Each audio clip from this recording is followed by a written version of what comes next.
The following is an exclusive high-definition presentation of the UFL on HDNet. There's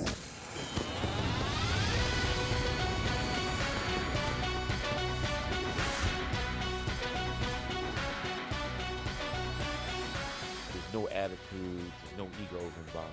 And these guys, they're just playing for the love of the game. There's good players out there, and we're going to try to feed the ball on offense to guys that we think can score. And on defense, we're going to try to, keep them contained on the running game first and not give anything up cheap.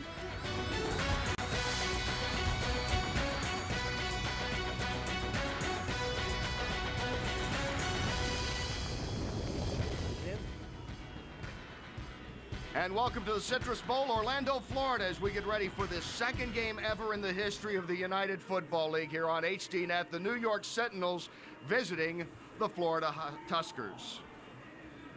Hello, everyone. Kenny Rice, delighted to be working with a legend in football and broadcasting, Paul McGuire, and glad that you could be with us. There's always something interesting about something new, even when you're as familiar with it as the sport of football. And we're going to see football that hasn't changed. It's going to be football played by guys that many people are familiar with, but there is still that anticipation and, to an extent, some anxiety. Get back to the big league again. It's kind of funny because when I heard I was asked to do this a few months ago, I was really excited because 50 years ago I started with the American Football League. And you look what happened to that thing. These guys tonight, when you look at these players, there's three things that are on their minds, basically. One, they want to win for their football team. Two, they want to get to the championship next month. And three, they want to go back to the big show. So I'm looking forward to seeing some of the hitting that's going to be going on tonight. Paul, when we were talking to the players yesterday, a dozen or so of them, to a man, no one was talking about, well, let's gauge how good this league's going to be. We've only had one game played in this league. They were all talking about playing football again and about ultimately winning the UFL inaugural championship. Well, the thing about it is they've only had 3 weeks of practice. So, not one person had, even all the coaching staffs had made an excuse about only having 3 weeks of practice. You're going to see NFL coaches that put together very good football teams. We are anticipating this game and some excitement as well on the sidelines with some of the new things that will go on with the UFL. We are joined now by Natalie Taylor, who will roam the Florida sideline, and Ron Kruk, who will take care of business on the New York sideline. And how are everything's going down there, guys, on the sidelines, Ron? Well, Kenny, I'll tell you this. I've covered many sports, but I have never been given the unprecedented access to cover a team like we have here in the UFL. It's incredible. Players and coaches are very open to speak to us during the game as well as on the bench and in the locker room. But I have to tell you this, head coach of New York Sentinels, Ted Cottrell, did draw the line when I said, hey, coach, can I call a couple plays? Said that's not going to happen. Disappointing, but understandable. Nat, what's going on over on the Florida side? Well, I wasn't asking about calling plays, but like Ron said, we're going to bring you full coverage from the entire field. Normally, as sideline reporters, you have to stay outside the box. Not here. We're going to be even coming to you from the bench. Kenny, back to you. Thanks, Natalie. I do think there are some limits, and broadcasters, with maybe you being the exception, should never be allowed to call plays. No, absolutely not. I was trying to get the defenses right for 11 years, but so they never even asked me once. Oh, wow. It's time now for Paul's keys to the game. Well, I always thought, I've always wanted to say this, and I've been doing this for 39 years, and the team with the most points at the end of the game usually wins. I mean, it really does happen. It's so true here, isn't it? Yeah, it is. But when you look at this, the offense does hold the advantage because really the better plays are on offense. They're going to play man-to-man in the secondary on defense, and the best defense, I honestly believe, will win this football game. One of the reasons that I say that is because when you go to camp, and they've only been there for 3 weeks, and when you try to put an offense together, it's so much easier to put a defense together than it is an offense because there really aren't that many plays on defense. They are guys that certainly know defense well, the two head coaches. Let's get up close and personal with them now. We'll start with the Florida sideline. And Natalie, you had a chance to catch up with the coach yesterday. I did. And Kenny, as you know, the UFL is very excited about the coach they hired to coach these 4 teams in the UFL. But I wanted to find out, what is Coach Jim Haslett most excited about? So I gave him a chance to talk about his Tuskers. Well, you know what? I'm having fun. I've been recruiting players for the last 3 months, and We got a lot of good football players that, for one reason or another, are not playing at the next level. And I think they're committed to going back to that next level. So they've been working hard and studying and preparing and practicing hard. And I think once they get the season over with, there's going to be a whole bunch go back and play in the National Football League. So it's been fun. I actually enjoy coaching them. It's kind of basic football, going back and coaching footwork and alignments and, things like that. But I'm having a blast doing it. Well, you're recruiting for 3 months, but team's really only been together 3 weeks. So what have some of the challenges been that you faced trying to get everybody to mesh in one cohesive unit? Well, that's hard. And, I'm running the defense, so you got, we threw a lot at them early, and, we weren't really all on the same page early, but you can see it coming together. And I think the more and more together, the better we're going to be. So it's that's the fun part of it. It's the teaching aspect of it when you go into the meeting room and you throw a lot at them, and then they go on the field and what they retain and what they don't retain, and then you keep working on it, trying to get it better and better. And I think they got a good handle on what we're trying to accomplish on that side of the ball right now. So what have you been the most surprised since you've taken on this? How many good football players are here? How many guys that are actually not playing in the NFL that are out in the street? And you're kind of amazed when you say, well, why is he here? Or why is this guy here? Or why is he not in the other league? And, I think if they come and if they play like they're supposed to play and what we think they're going to play, I think they're going to turn some heads. And when the NFL clubs start looking for players, because what happens halfway through the season, they're looking for bodies. And I think there's going to be a whole lot go back and play. Well, let's talk about play. What can fans expect to see from your team? Well, I think you're going to see good, exciting ball. I watched the first game yesterday, the Vegas team in California, and I was surprised. I mean, it was good, solid football. There wasn't a lot of mistakes. It wasn't a lot of penalties, and that's what I expect from the game. Tonight, I think there's going to be good, solid football. Hopefully we get some big plays and we don't give up a lot of big plays. But there's good players out there, and we're going to try to feed the ball on offense to guys that we think can score. And on defense, we're going to try to, keep them contained on the running game first and not give anything up cheap. Well, Paul, you know that other old Buffalo Bill pretty well. Jim was fired up about it yesterday when we talked to him as well, and he threw everything, including the kitchen sink, at him right off. Yeah, it was a kind of Kenny said, Coach, did you gradually get in with the defense? He said, are you kidding me? You're talking about Hazard now. He said, I threw in everything in the first day. He said, do you know what? I think yesterday they finally got it. That was 3 weeks later. We'll see tonight how that works out. Now let's go to the New York sideline, and Ron had a chance to catch up with their leader. Ron? Well, Kenny, New York Sentinel head coach Ted Cottrell brings with him to the UFL over 2 decades of NFL coaching experience. So what would intrigue him to leave the NFL after so many years and come to a fledgling football league? Well, the coach explained. The fact that it was brand new. It was something just beginning, in those embryonic stages, and you could be part of it. And so it was just exciting. We better get some players who are just dying to play, they're passionate to play, and these guys just work and mold them. So that was very fascinating to me. Coach, you were a very successful defensive coordinator with several NFL teams, and your defenses seem to always be very aggressive, playmaking type of defenses, creating turnovers. Specifically, let's talk about the New York Sentinels defense. Can we expect that same style of play? Well, we have really stressed trying to create takeaways, because I think that is something, if you're real good at that, you're gonna be right near the tops in defense, because you get more opportunities for your offense. If more opportunities for your offense is to be on the field, that means you're on the field a little bit lesser, and you're winning the field position battle. So it goes hand in hand. So we spent a lot of time on taking the ball away. I mean, hopefully that we'll get some rewards from that. In the past, it's been very successful. So we continue that trend right here with the Sentinels. Coach, of course, the ultimate goal is to win. But with this new league, besides that, what else do you hope to accomplish this year? Well, one of the main things is to put together a team that is just loving the play. They enjoy each other, the camaraderie, and then it's go out there and play as a unit, and this gives the fans good football. They're playing hard, they're hustling, there's no attitudes, there's no egos involved. And these guys, they're just playing for the love of the game. And that's what I want to get accomplished this year, and let the fans know and the public know that there is, all the athletes are not making $2-3 million a year. They're going out here with these attitudes and they look at me. There's some guys who just love the game and they want to get out there and play and fulfill their passion that they have for this sport. Certainly the players are passionate. We've heard from both coaches. They, too, a passionate lot coming into this. Well, when you look at both coaches and you listen to them, these guys have been around a long time, and they both played. But I think the common thing that these two guys have is that they like to teach. And they're finally in a position now where they can teach players. And that's one of the things that Hazlitt said. I got a chance now to teach guys footwork and do all these other things.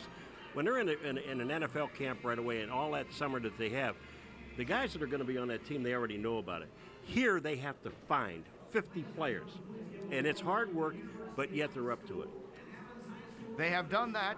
They are approaching kickoff. We're about 20 minutes away from the Florida Tuskers hosting the New York Sentinels. We'll be back with more of our pregame show. And coming up, we'll take a look back at the first game in the UFL Thursday night. California taking on Las Vegas. You're watching the UFL on HDNet. There's going to be a lot of big plays and big hits. You have guys who have something to prove, and they're going to be out there playing hard, trying to make plays. If you're a football purist, you love sitting back, watching a football game on the highest level, this is the league you want to watch.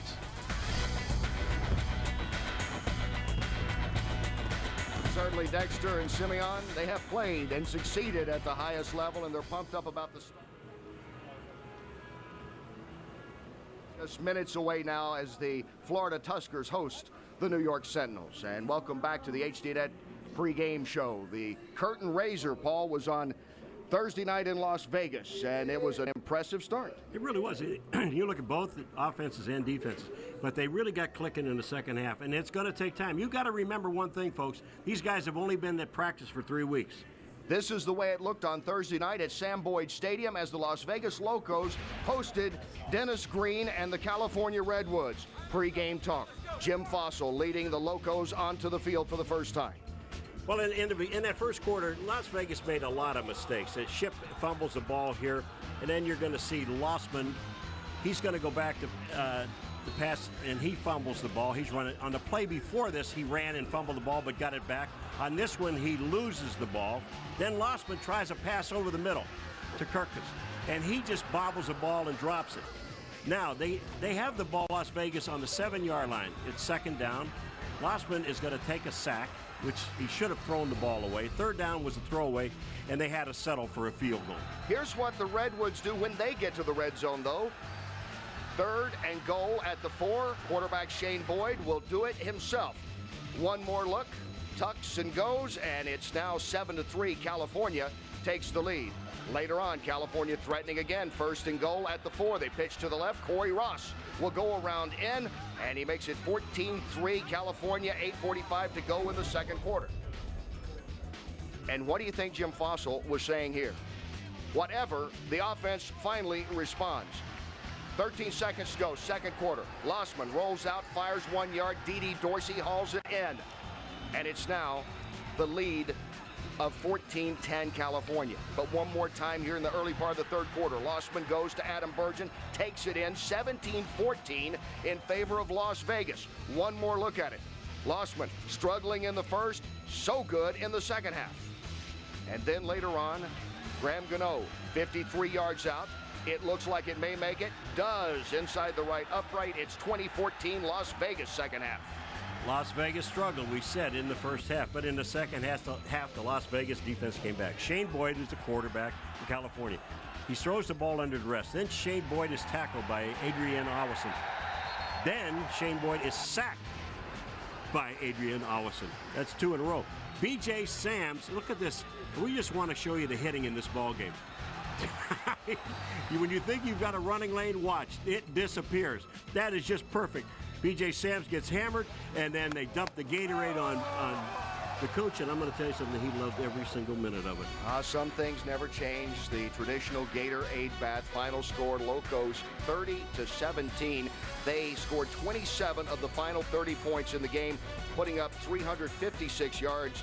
J.P. Lossman started out struggling, finished big, 226 yards and 2 touchdowns as the Locos go to 1-0. And coming up next week on Versus, you can see the Florida Tuskers taking on the Las Vegas Locos. And here on HDNet next Saturday night, the New York Sentinels travel to play the California Redwoods. And here's how you know things are in this league. What did most of the guys talk to us about yesterday in addition to their game? They talked about, did you see California and Las Vegas? I have a feeling that California and Las Vegas are going to be watching this game tonight. Oh, they have to. I mean, and the nice part about it is every one of these guys, to the man that we talked to, said, you know, these guys played a hell of a football game. And that says it all. Let's go to the sideline now and check in with Ron, who has a special guest. Thank you very much, Kenny. I am joined by the UFL Commissioner Michael Hugh. And Commissioner, after all the years of preparation, the premier season of the UFL is finally here. Tell us, what is the mission of this organization? Well, it's probably first to make it not rain on opening nights, but no, I think it's to bring football to markets like Orlando that don't have the National Football League in their market, and to give football players, outstanding NFL caliber football players, an opportunity to hone their skills. For a lot of these guys, they call it unfinished business, and that's what this gives them a forum to do from front of great audiences. There are some players on a mission, there's no doubt about it. Now, you know about all the other football organizations that have come and gone, the USFL, the XFL. Why is the UFL going to be different? Well, I think we're going to control our costs. Our players only make about $6,000 a week, on average $10,000 a week. In professional football, that's low pay, but it allows us to control our costs, and player costs are a big part of it. But I think also the fact that we're playing in the fall is significant. Those other leagues played in the spring. There really isn't a market, a television market in the spring for it. Football fans want to see football in the fall. That's when we want to show it. And I think we got great quality coaches. That's another difference that the other leagues didn't have. Well, I think also the quality of players out on the field is very impressive. NFL veterans on all 4 teams. Let me ask you about the relationship with the NFL. Describe that for us, and can UFL players sign with the NFL later in the season? Well, they can at the end of our season, and that's a big reason why a lot of players are in this league. They see this as a vehicle to get film on themselves and get a chance to get back into the NFL. 60% of these players have NFL pedigree already. Many of them are first-round draft choices, top draft choices, so they want to get back to the NFL. We have a cordial relationship. 5 of our players have already gone to the National Football League, 2 of our coaches. I think you'll see a lot more at the end of our year. I think there'll be an opportunity to develop players for the National Football League, and over time we'll see where that relationship goes. Michael, thank you so much for the time. We wish you the best of luck. Thank you. Kenny, well, he mentioned it, the experience. 48% of the UFL players have NFL experience. Back upstairs. All right, thanks, Ron, and certainly a very different approach as maybe some of the leagues have taken in the past when you talk about the way United Football League is starting. There's no bones about what they're doing. They're giving these guys an opportunity to show what they can do, because most of these guys, you have to understand, these guys have been on taxi squads. They had never really played as a team. They played in positions in practice. They were cannon fodder, most of these guys. So now they have a chance to show exactly what they can do with a team and get back to the National Football League. And when we come back, we will hear from some of the key players and some of the former stars in the National Football League, as well as Paul talks about the start of the American Football League 50 years ago. Tuskers and Sentinels talking with us when we come back to Orlando. You're watching the United Football League here on HDNet.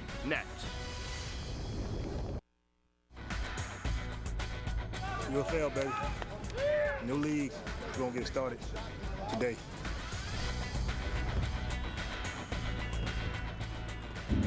Minutes away from kickoff. Quinn Gray, Brooks Bollinger, the respected quarterbacks, both excited, both with something to prove. That could be the case for many of the players here, either a fresh start, in some cases redemption, in some cases the spirit of just wanting to play pro football once again, and that is the United Football League. Welcome back, Kenny Rice and Paul McGuire here as we near kickoff live here on HDNet. But Paul, first I want to go back about 50 years ago. And the American Football League, you were one of the pioneers of something that became very special and very much a fabric of football as we know it today in the pro world. I don't remember it. You don't remember it? Well, you know, we've got something to help you remember it. And here it is now, folks. Paul caught 10 touchdown passes in college at the Citadel, by the way, in 1959. And remember there, the old Topps card of the Paul McGuire era. How about that? And hair. And a flat top. And flat top. But, you know, 50 years ago, we went and started in a new league, the American Football League. And I know exactly what all of these guys are going through. Believe me. With some of these guys that played in the National Football League, and we had guys that played in the old National Football League also. But the thing was, I mean, it was so devastating for guys because, you know, I had 9 roommates in training camp the first year. And I swear, we had a guy that came in, they put his bag in my room. I never met him. He didn't have breakfast.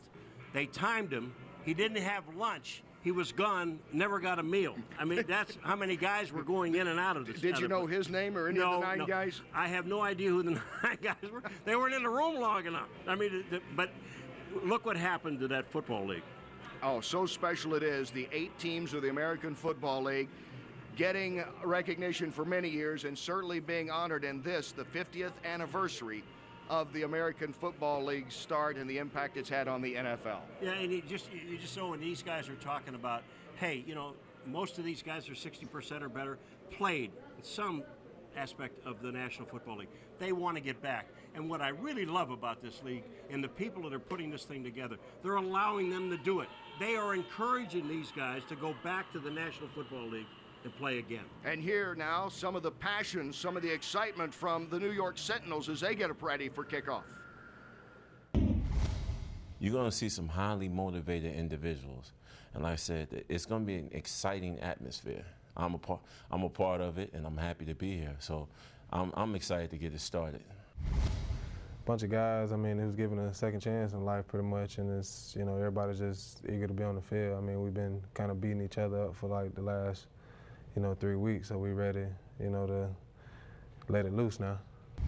We've been working hard for these last 3 weeks in this hot Florida sun, man, and it's finally time to really tee it up, get a chance to hit some guys in some different colored jerseys. I have a chip on my shoulder as big as this room.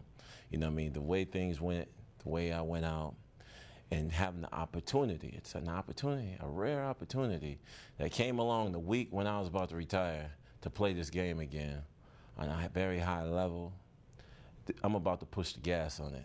It's just to prove to myself that I can play this game, I can play at it at a high level, and I can be the leader, which is what a quarterback should be on a team. And if I'm able to do that, that in itself will probably prove what it needs to be proved to NFL teams. This is the beginning for me, the genesis, and I'm taking advantage of every step of the way. We're going to go out, have fun, and as a team, but myself, trust me, I'm going to be having the most fun. So that's what I'm going out there to do. Even from here in the booth, Simeon Rice still intimidating, isn't he, when he talks about coming back to football? Well, I mean, he is in such great shape. And Teddy Cottrell said, man, when he called me and he started working out, and I went, whoa, stop, don't stop. Okay, you're in. You're on a team. That's what the Sentinels have to say here now. The home team, Florida Tuskers, about starting the season. To get this opportunity to come down and have a great group of guys together and get to go out there and play the game that we all love is very exciting for me, and really looking forward to it.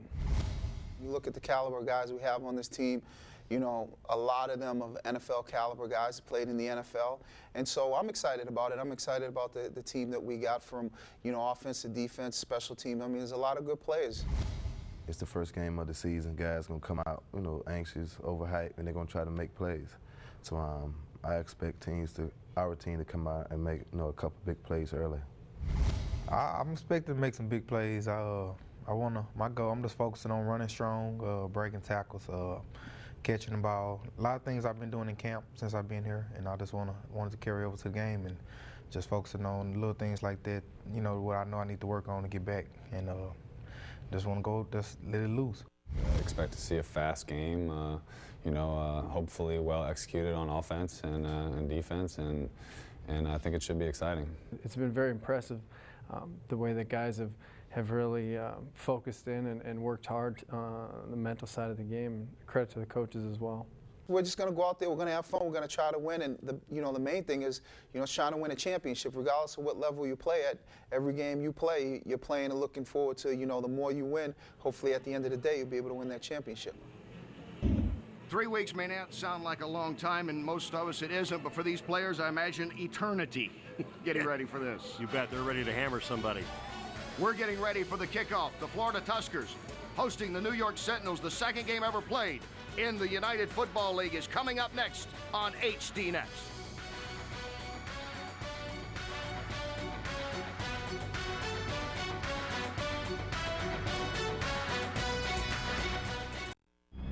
The following is an exclusive high-definition presentation of the UFL on HDNet.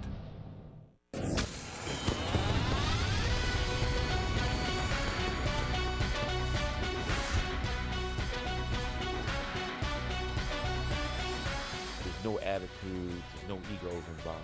And these guys, they're just playing for the love of the game. There's good players out there, and we're going to try to feed the ball on offense to guys that we think can score. And on defense, we're going to try to, keep them contained on the running game first and not give anything up cheap.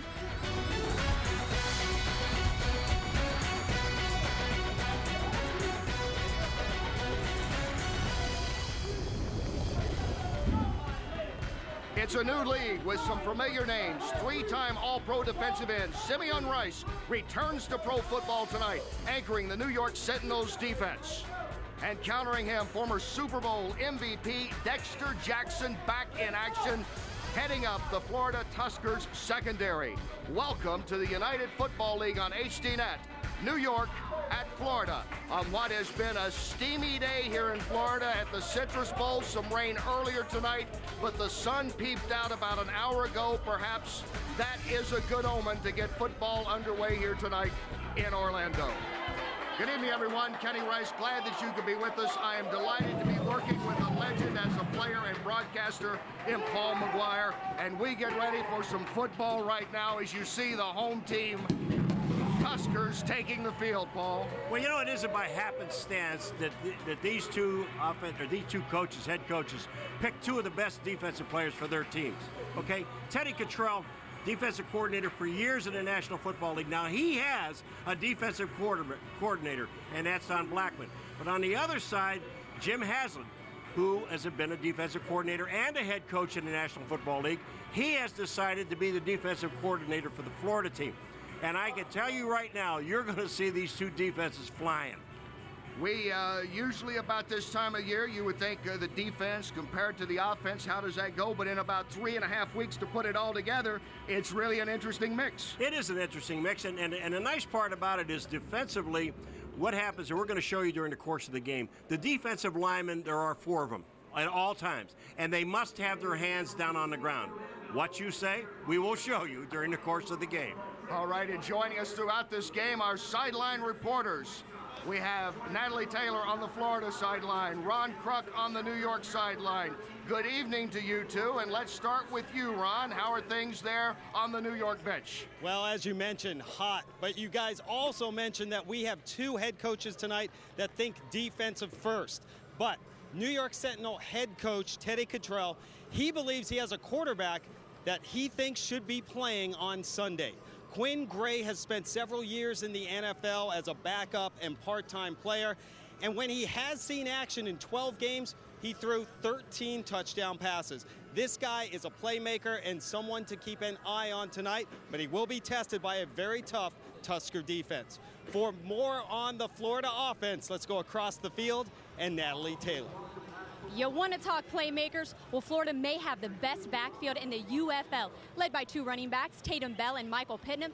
Both of those guys didn't only see playing time in the NFL, but they contribute a lot to their respective teams. And just like many of the players here in the UFL, they hope to have a strong showing in this league so they can one day make it back to the National Football League. All right, thanks, Natalie and Ron. You will recognize some of these players instantly. We're sure of that. Some you'll say, yes, I remember that guy when he played. That kind of football coming up, a lot of NFL experience on display here tonight in this, the opener for the Florida Tuskers and the New York Sentinels. And we'll be back with the kickoff coming up from Orlando in just a few moments. You're watching the UFL on HDNet.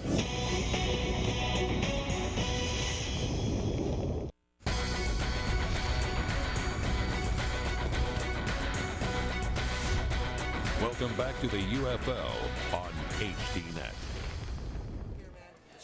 I got it. And welcome back to the Citrus Bowl in Orlando, Florida, as we get ready for United Football League action here on HDNet. The New York Sentinels visiting the Florida Tuskers. These teams know each other well, though. They've been sharing the same practice facility for the last 3.5 weeks. New York in the black and white, and in the teal, the home team, Florida Tuskers. New York winning the toss, they has elected to receive.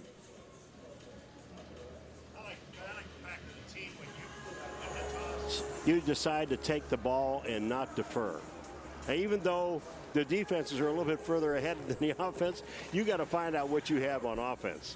And as we talked with Ted Cottrell yesterday, the head coach of New York, he was a little curious what he might have exactly on offense, although as we heard Ron mention, he's incredibly high on his quarterback, Quinn Gray, and Gray and company will go on the attack first. And teeing it up is Matt Bryant, formerly with the Tampa Bay Buccaneers. Standing back is Chris Barkley, number 24, one of the talented running backs for New York, and a man who had a kickoff return to beat the Kansas City Chiefs during his days with the Browns in the NFL. And tonight we're going to talk a lot about these guys, and we've been saying in the show before that, you know, a lot of these guys played in the NFL, but most of these guys have played on taxi squads, not actually played in games. You know, there have been a lot of them that have, but most of them haven't. And the game's underway. Barkley at the 2. Straight up the middle, across the 20, cuts back, 21, spins his way up to the 32-yard line. 30-yard return for Chris Barkley to get things started for New York. As you look at Quinn Gray, who played at Florida A&M for the Rattlers of Florida A&M, and a man who has seen action in the National Football League. And as you said, Teddy Cottrell is so high on this guy. I mean, you know, as soon as you talk to a coach about a player and you say, well, what does he think? Can he make all the throws? Can he do all the things? And he looked at you and that little gleam in his eye and he said, he can do it all. LeBrandon Tofield and Charles Alay in the backfield. First and 10 at the 32. This is Tofield going right up the middle and right into the arms of McKinley Boykin. Maybe a yard on that at best. That would be giving him the benefit of the doubt as we take a look now at the offense. And we look across the front line, some experience there, especially with the play of Metter, the way he's been coming along in this 3 weeks of camp on that offensive front. And Steve Sanders and the speedy Thorpe, the receivers. And Tofield and Ali in the backfield. Gray throwing, complete, first down and more. With it is Thorpe. Thorpe in a foot race down the sideline, inside the 21 man to beat, and he could not, as running him down from behind is one of the fastest guys on the Florida team, Darius Vanette. 53 yards on the play. But you know what's nice about this play? Now look where the ball is thrown. Thorpe, it's out in front of him, it's behind the linebackers and in front of the safety men. This now gives Thorpe a chance to run with the ball. That was a perfect pass. On the money, Gray in his first pass, and Grafonzo Thorpe does the rest as he gets a breather on the sideline. Down to the 14 after that 53-yard pass and run. First and 10. Sentinels looking impressive in the early going. A pitch back to Tofield. Gets close to the 10. McCarrigal moving up to make the hit. 3 yards on the play. There's a pretty good speed, Kenny, on this Florida defense, and to try to make a living running the ball wide against these guys, I wouldn't really try it. I mean, you've got to go straight at the defenses because, you know, they're all, again, all 4 defensive linemen are down with their hands down, and only 5 guys can blitz in the ball game.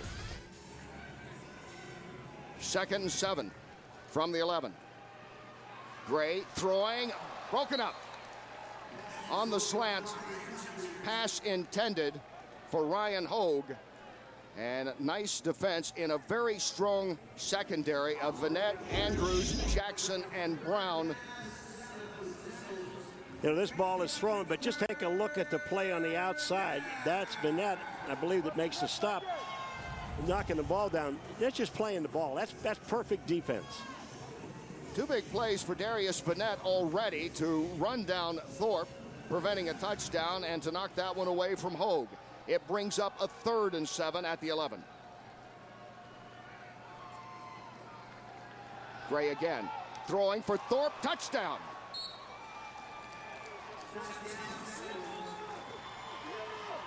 Crefonzo Thorpe hauls it in, 11 yards on the touchdown, and they made it look easy. Any questions about the Sentinels offense answered on the opening drive? Well, look where this ball is thrown. This ball is thrown back to the outside, where the only guy that has a chance to get the ball is Thorpe.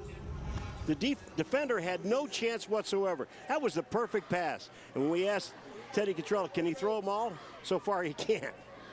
Fjordacek in for the point after, and it's there, 7-0 on their opening series. The New York Sentinels looking impressive, and now we're going to see the Sentinels' Simeon Rice on defense against Florida when we come back. Welcome back to the Citrus Bowl with wide receiver Crefonzo Thorpe, and apparently your timing with your quarterback Quinn Gray is on spot right now. Yeah, we've been working very hard. You know, we didn't have OTAs and training camp or like a mini camp or whatnot, so we're working hard with the time. And I mean, Quinn's a great quarterback. You know, he's been around a long time, and he sees the same thing that we see a lot out there at receiver. Crefonzo, quickly tell us about the touchdown. Describe it for us. A real simple play, actually, just X9 or a fade route, you know, and I was able to get my hands on it. Quinn saw the cornerback playing over the top. He threw me back shoulder, great pass. That's the way you wanted to start the season off. Congratulations. Back upstairs to Kenny and Paul. Willie Andrews takes it, gets to the 25, still on his feet, out across the 30 to around the 31. Andrews, who will see action in the secondary, gets 20 yards on that carry. And now Brooks Bollinger and company go to work on offense against Simeon Rice and company after watching New York with an aggressive 5-play drive highlighted by that 54-yard pass from Gray to Thorpe, and then Gray capping it off 11 yards with the touchdown to Thorpe as you look at Brooks Bollinger. Bollinger with Tatum Bell and Andy Pennick in the backfield. This is Bell on the delay, gets about 2 yards right in the heart of the defense. And there to greet him, Simeon Rice. You know, when you look at this defense and you see Simeon Rice, number 97, now he plays with his hand down. Like I said, all 4 linemen, defensive linemen have to put their hand down. But this is the way he always played. So he always was a down defensive end. 2nd and 9. Play action. Bollinger flips it out. It is complete to his big tight end. That is Jeremy Wiggins. Wiggins 2 times led the Minnesota Vikings in receiving and moved into the starting lineup actually this week because of Keith Heinrich's injury. As we take a look at a lot of experience on that front line, including Murkowski, who's part of 2 championship teams with the Patriots. And Petiti was a guy that played with the Dallas Cowboys. Again, a lot of these guys, they have a lot of experience. And, of course, Tatum Bell, the 1,000-yard rusher when he's with the Broncos. It is a 3rd and 4 situation. Going in motion is Jason Foster, who comes into the game on 3rd down on the slant. 1st down on the throw and the catch to Chad Gessner. There's Gessner, the sure-handed 6'5 receiver. 11 yards and a 1st down for Florida. Well, you know, you're watching these quarterbacks put the ball exactly where it has to. Watch Gessner now. He's inside. The safety is not getting any help. The corner's waiting for the safety to give him some help, and he got none. And that was Battle, number 27, was the safety that was supposed to come up and never got there. One thing that is suspect about the defense of New York, as Ted Cottrell told us yesterday, is the secondary. So much so that, in essence, they have what would be professional walk-ons. We'll talk more about that in a minute.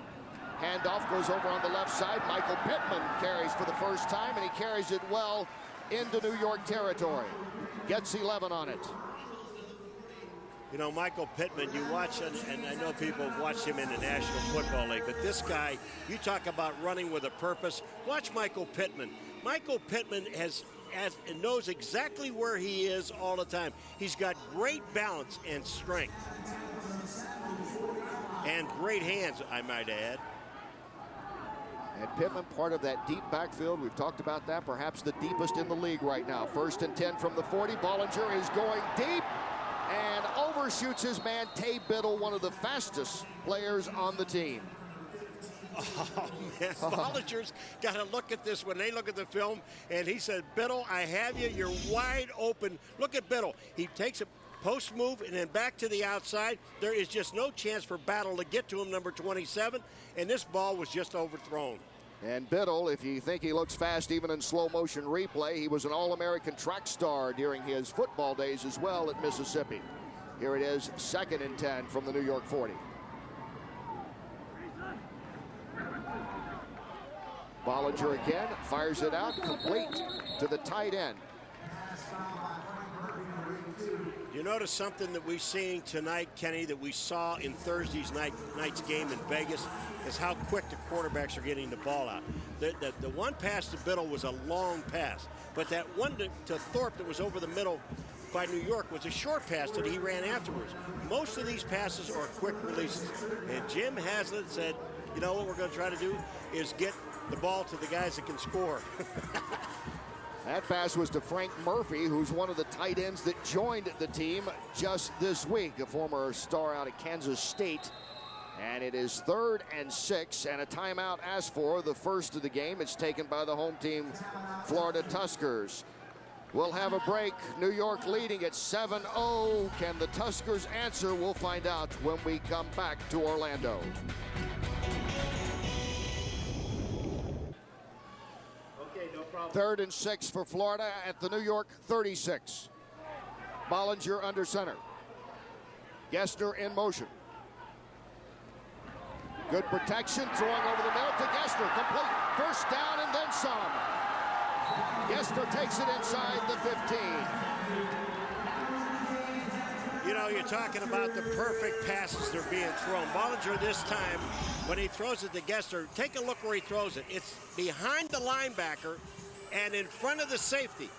The linebackers, there were just a 4-man rush. The linebackers have to get back in zone, and they didn't do it. And the linebacker that time was number 54, Wallace, and he's got to get back. Paul Pratt making the play after that pickup of 23, 1st and 10 from the 13. They'll keep it on the ground this time, trying to gut the corner, getting tripped up a bit. That is Tatum Bell, who picks up 5.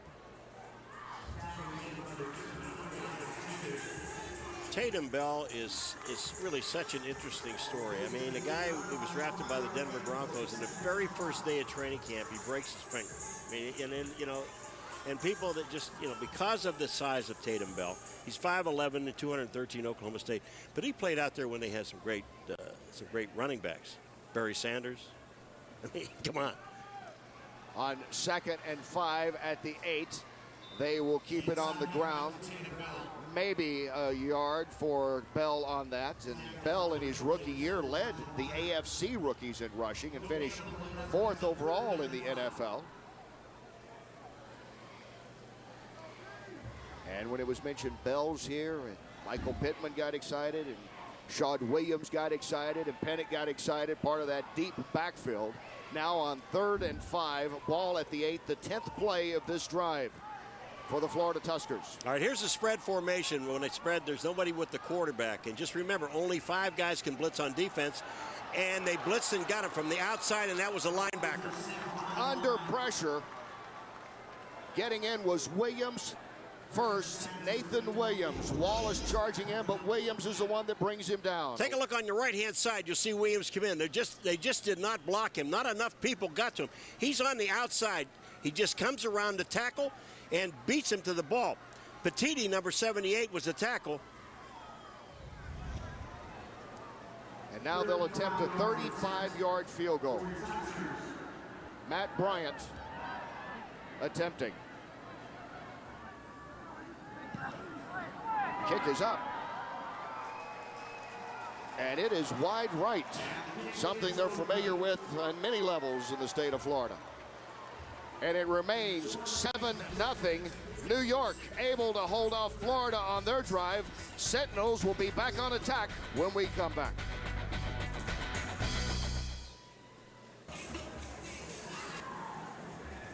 .6:44 to go on a muggy night in Orlando here in the first quarter. The Florida Tuskers hosting the New York Sentinels. Sentinels lead at 7-0 as they get ready for their second offensive series after stopping Florida, who in 11 plays ate off 5 minutes of clock but missed a 35-yard field goal. So now Quinn Gray and company go back in action, and they looked like they'd been playing together for about 2 years the way they moved in that first series. And what you really like about Quinn Gray throwing the ball, they're not asking him to go deep with the ball. They're letting him get into a comfort zone. Throw short passes, 6 yards, 7 yards, 8 yards.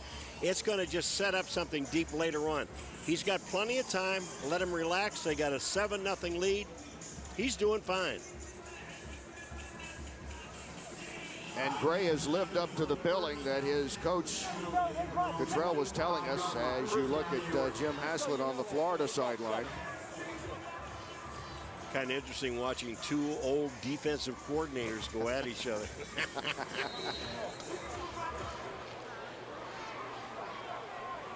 And the defense of Florida tested repeatedly in that opening drive by New York. Tofield, the setback. Gray, a little flip, and some miscommunications on that. You know, and you could see it right away because what Gray did, the quarterback, when he threw it, the first thing he did with his right arm was just that motion. Get inside. I'm throwing it inside. Get the play.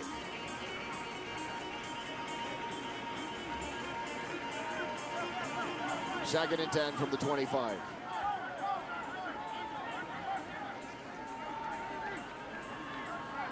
Ali returns to the backfield. Great handoff, Tofield up the middle. Fighting, still churning for yards, and picks up about 3, and he was earning it the old-fashioned way, was LeBrandon Tofield. And moving in to make the tackle was Odell Thurman.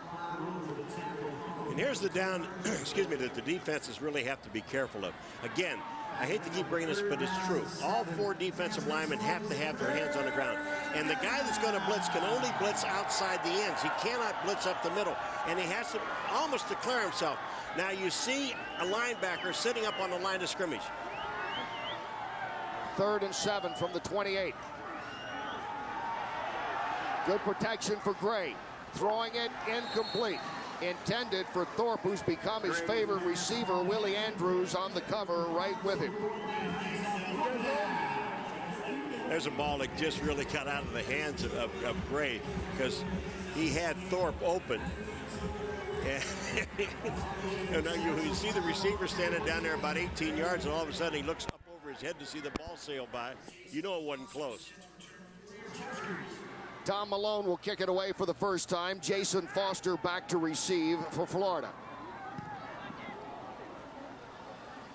Hangs it up. Foster angles over, takes it at the 28, has some trouble, goes out of bounds at the 26, and that's where Florida will begin their second series. And Jason Foster, the speedster, unable to do anything with that, a 45-yard punt, and we'll see if Florida can get their offense going when we come back.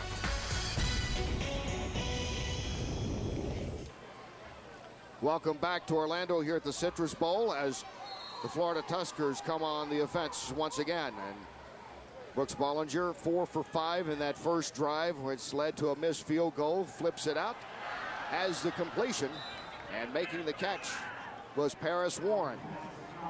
He picks up a couple on that. 6-footer who played on that great undefeated team at Utah under Urban Meyer a few years back. You want to know something? We're sitting here with the head of the officials, but I'll tell you what, 6 guys came that time. 2 linebackers, 1 on each side came. There were 6 men on the blitz, which is illegal. Pickup of 2, 2nd and 8 at the 28. And as Paul pointed out earlier, 4 down linemen, that is it. They have to show a blitz, and the blitz has to come from outside the tackle if that be the case. And running straight up the middle is Michael Pittman. And there to bring him down, Nathan Williams, who has been active, the former star at Murray State, who was Ohio Valley Conference Defensive Player of the Year. But Pinnock, number 34, is the fullback. And this guy is a sensational blocker. Remember, he blocked in California, a place in San Diego. You remember the guy that ran? That LaDainian Tomlinson, I think, had to buy him some steak dinners after that great season, didn't he? A couple of watches. On 3rd and 3, pressure is on. Bollinger is down. And Bollinger brought down by Simeon Rice, who picks up his first sack in the UFL. The first guy ever to get 100 sacks. So watch Simeon Rice. He just comes around Petiti, number 78, the offensive tackle. Petiti never had a chance. If he gets started, Simeon Rice gets started, you better put another guy out there to help. Tom Sauerbrunn will kick it away. The former Pro Bowl kicker. We working, baby. Back it up. Sends it high, moving up, making the catch at the 35, and going right down on the spot is Crefonzo Thorpe. 40 yards on the punt, 3 on the return. Shad Williams there to make the tackle on the special teams. Appropriately, he is the special teams captain. And another look at Simeon Rice. Maybe he's getting that big chip off his shoulder now with that, his first UFL sack to go with the 100+ that he put together in the NFL. I'll tell you, when I saw him yesterday, I thought the guy weighed about 240. I really did. He said he's 265. With the carry is LeBrandon Tofield, and picks up 4 to bring up a 2nd and 6. Ted Cottrell was telling us when we asked him yesterday, Paul, about how did Tofield, the former LSU star who spent some time with the Jaguars, how did he come into the system? He said, some of the guys here, the coaching staff said, you got to get this guy. You got to take a look at him. I did, and I really liked him. It was pretty much that simple. There's a lot of friends calling friends and saying, you know what, come on down here and play. Or go out to Phoenix and play with the 2 teams out on the West Coast. And again, it's Tofield going to work, and Odell Thurman brings him down after a 5-yard gain. Just over 3 minutes to go here in the first quarter. If I were going to run, seriously, just take a look. A little toss into the outside. Look at the defensive linemen. The defensive linemen are all knocked back into the inside. So all you really have outside is a middle linebacker and an outside linebacker. So if you can get by either one of those guys, you've got some pretty good running distance. Why run up the middle where the defensive linemen have to stay anyway? Tofield doing all the work on this series. It is 3rd and 1. Just side of the 45. Gray flips it over the middle as the completion and the first down. Nice little pitch right over the middle, and they're still going. And still going, and will finally stop at the 40-yard line. A 15-yard pickup on the simple little pass over the middle, and some great running done there by Ronnie Gent, the tight end. Well, Ronnie Gent, look what happens here. They're trying to strip the ball out. Ronnie Gent is tackled about the 45-yard line. Look where he ends up. 5 yards down the field. They're diving on him. They're trying to rip the ball out. He holds the ball and picks up another 5 yards. Jet, who had a great career at the University of Louisville, 4th-round pick of the Eagles, played some with them, some on their practice squad, some with the Saints and the Bengals, and now unloading Gray deep, and it's broken up. Nice defensive play by Dexter Jackson. Boy, I tell you what, this is truly looking at a weak safety getting over in coverage. Now, Dexter Jackson is in the middle of the field. Now, watch, you're going to see Leggett going downfield, and he's wide open. And just at that time, Dexter Jackson shows up. He timed this thing perfectly, read it well, and got into the play. Jackson, the former Super Bowl MVP. You look at the stats right now on Quinn Gray. 2nd and 10 at the 40. And once again, they'll keep it on the ground and pick up yards and then some. And that is Charles Ali. His biggest run of the night, 22 he gains. See, I told you run the ball wide, and then sometimes up the middle. Watch it. The blocking up front is just sensational. Harvey, Bennett, and Metter, the three guys in the middle, the center and the two guards, did an excellent job. Takes it down to the 18, 1st and 10.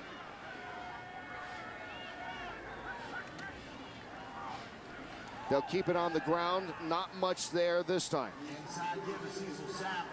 Sapp, big fullback out of Colorado State, played with the Broncos, was with the Texans briefly, gets his first carry of the night, and picks up a yard to make it 2nd and 9 at the 17. Now we got two tight ends in the ball game, and just don't be surprised if there's a little play action to throw off of this.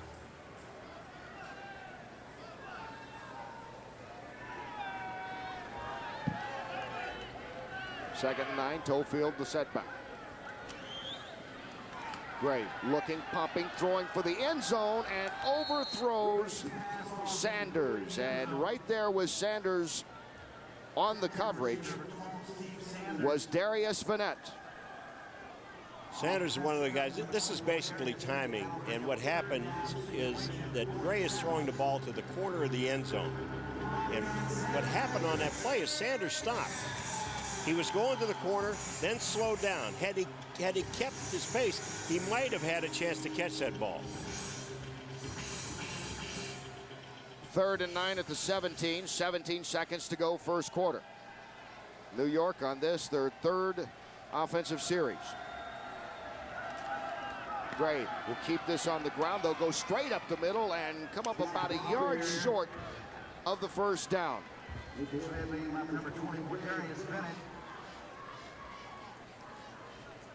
Ali carrying it, and he was brought down just shy of the first down.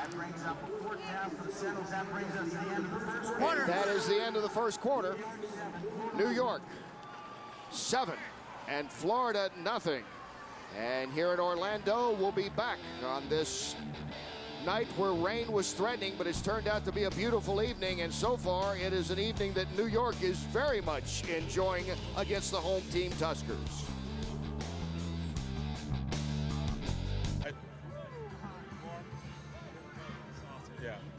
Welcome back to the Citrus Bowl. Head coach Ted Cottrell. Usually the defense is ahead of the offense early in the season, but your offense looks to be in sync so far. Yeah, they're doing a very good job. You know, Quinn is mixing it up to run the pass. We're able to get the guys up inside running the ball, and that opens up our play-action pass, and we're able to hit a couple play-action passes on them. 4th and 1, you going for it? We'll see. But I think here you can expect us. We're going to try to get them off sides, and if they don't fall for that, we'll kick the field goal. Very good. Thank you, Coach. Kenny, Paul, back up to you. All right, Ron, let's see if it works as the Sentinels break huddle to start this second quarter. 4th and 1 at the 10. If I were the quarterback, is one of these times where I like to fake the coach out and go anyway. He's got Sapp at fullback. Once you get back going for you like the 3rd or 4th hut, it's over. They're not coming. No penalties in that first quarter, and are we going to have one to start the second quarter? Flag is thrown for the first time in the game. You know, it's just crazy. You take a time, there's a timeout because the quarter ends. You're on the sidelines and you're saying to your offensive lineman, okay, sit there, just sit there. We're going to try to get them offside. And if we get them offside, we have a first down and we continue. So just sit there. We're not going to snap the ball. And I repeat, sit there. And we wait and they wait and they wait and watch what happens. Look at the defensive lineman or offensive lineman. The guy moves. Just a move on the left side of the line. And there's 5 yards. And so from the 14, 4th down and 6, and they will go for the field goal attempt. Kenny, first flag of the game. There were no flags in the first quarter. Intercheck, a 32-yard attempt.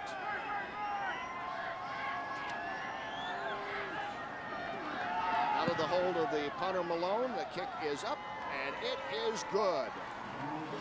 And it's now 10-0 in favor of New York. So the Sentinels continue to be the only ones lighting up the board. The Tuskers will try again. Back inside the Citrus Bowl, where Florida's down by 10 in the second quarter. Coach Jim Haslett. Jim, what are you going to tell your team to make the change this game around? Well, they're doing a good job on the other side of the ball, mixing it up on us to run and quick game, and we got to do a better job tackling on defense. And then offense, we just got to be consistent. We do a good job moving the ball, then we get stalemate, we give up a sack, but we'll be okay. We just got to keep fighting through it. Thank you very much for your time. Thanks, Natalie. Willie Andrews back to receive the kick, moves up, takes it at the 11. Across the 20, hit, spins around, still on his feet, 25, up to the 30, and that's where Florida will start after that 20-yard return by Willie Andrews, who 2 years ago to this day had his first NFL touchdown, a kickoff return when he was on special teams for the Patriots against the Dolphins. Well, it shows you that this guy's got determination. He's a pretty good runner. Now watch, he gets under the ball. In the first initial hit, he does not go down. That's balance, folks. And you were hoping he's going to run for another touchdown. Wouldn't it be so good, the foreshadowing, if nothing else? On 1st and 10 at the 30. Tatum Bell, the setback. And he gets across the 30, about a yard on the play. And bring him down Maurice Fountain, who played arena football a couple of years ago. He was on the all-rookie team after coming out of Clemson. Second and 9 at the 31.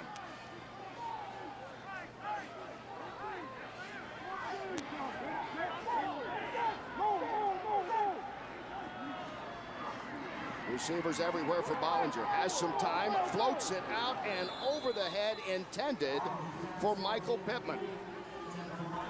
Well, that time they had Ryan Wallace, number 54, who was a linebacker, up on the line of scrimmage, and he kind of delayed on the blitz. But he never does get there. They read it because they show it. But here's the throw on the outside. There was no chance to get that ball to Pittman. Darian Williams almost step for step with him. Williams and Pratt in the secondary for New York. They're the two guys that made the starting lineup after walking on at a tryout camp. And suddenly, Coach Cottrell said they look pretty good. Here it is, 3rd and 9. Florida is 2 for 4 on 3rd and long situations. Bollinger keeping it himself, and he is going to come up short of the first down. You know, it is kind of funny, though. You talk about Paul Pratt and Darian Williams, 41 and 37. These guys, they come to a tryout camp. There's 1,080 guys that are there. Teddy Cottrell takes a look at these two guys and say, you know what, hey, they're better than anything I've got so far. So why don't I just pick them up and put them on my team? Not only put them on a team, but they start. Tom Sauerbrunn will kick away once again. And Grafonzo Thorpe stands back for New York.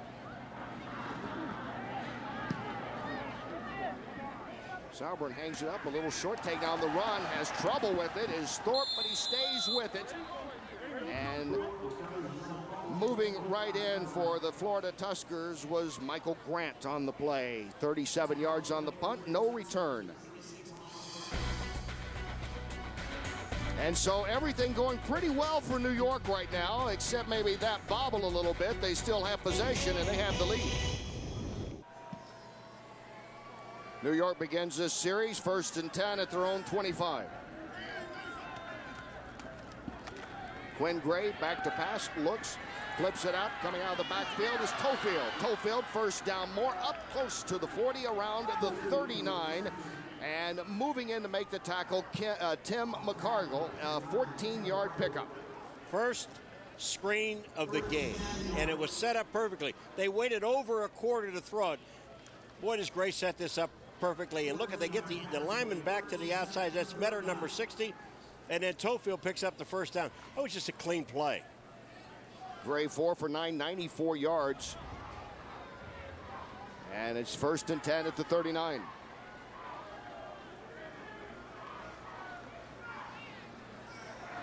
Fakes, fires over the middle and off the hands of Thorpe. And there and then not there, and Thorpe knows it.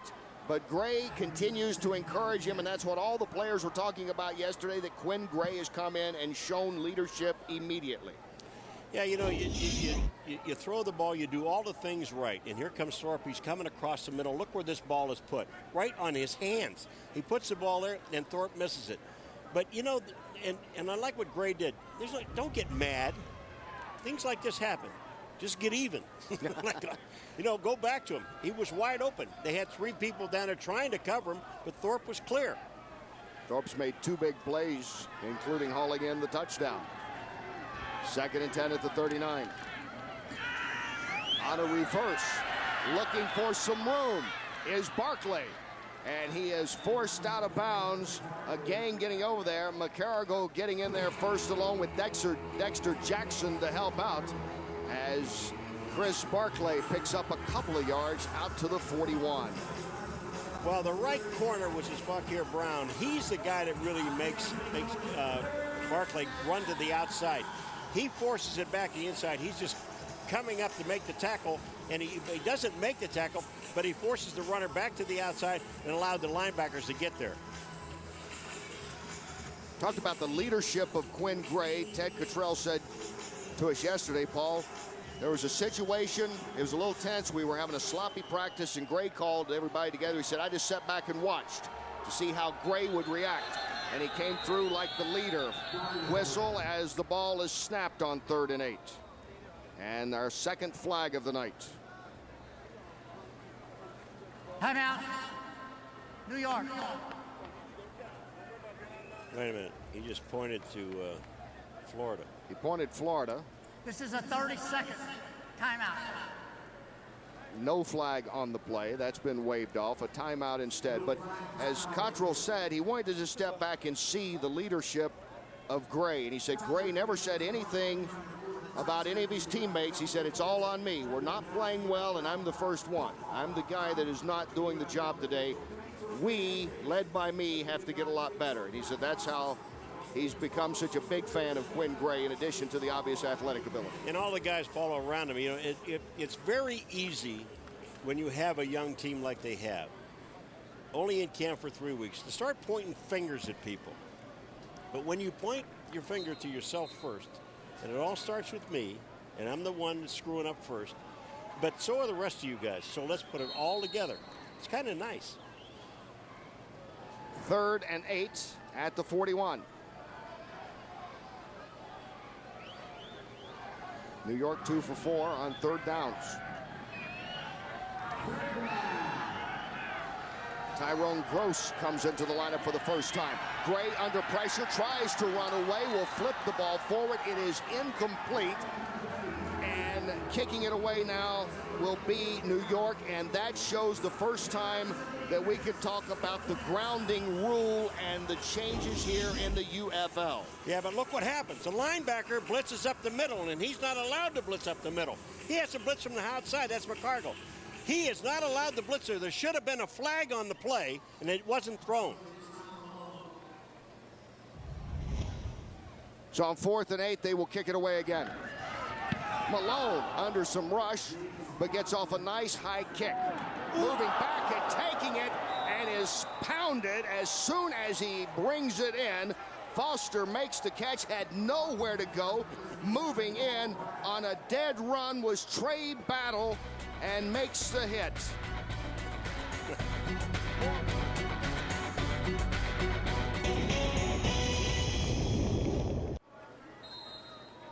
10-0, New York leading Florida. The Tuskers seeing if they can get something on the board. 11-12 to go here in the first half as you look at the sideline, and maybe just a little bit of concern right now from Jim Haslett and company as Brooks Bollinger goes to work once more. Play action, fires it coming out of the backfield, making a nice grab of it is Andrew Pennick.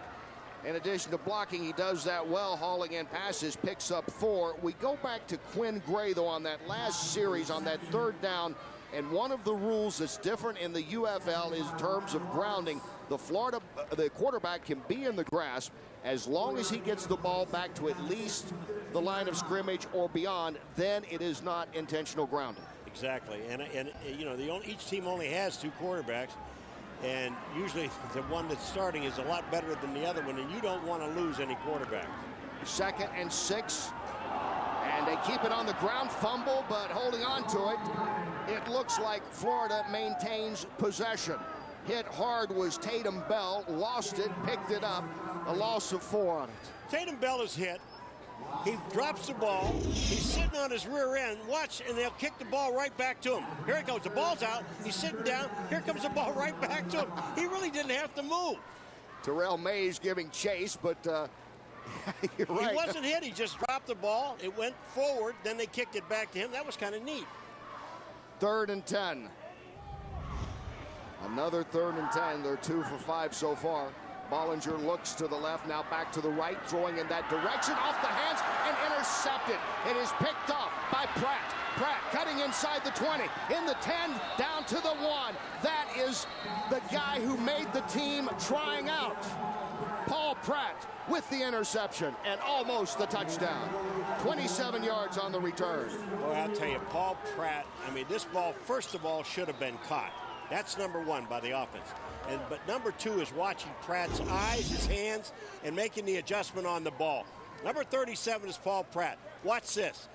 Goes up in the air, sees the ball, takes it at the high point, and then back towards the goal line, picking up blockers. That was just an excellent play by Pratt. Now you know why Teddy Cottrell just picked him up when he saw him working out. Pratt, we have seen him on special teams do well. We've seen him play some good defense, and now the former University of Nevada star who made it in tryouts has set his team up at the 1-yard line.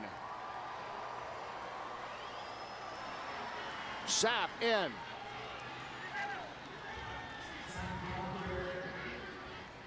And Sapp is about that close. We're waiting for the official signal.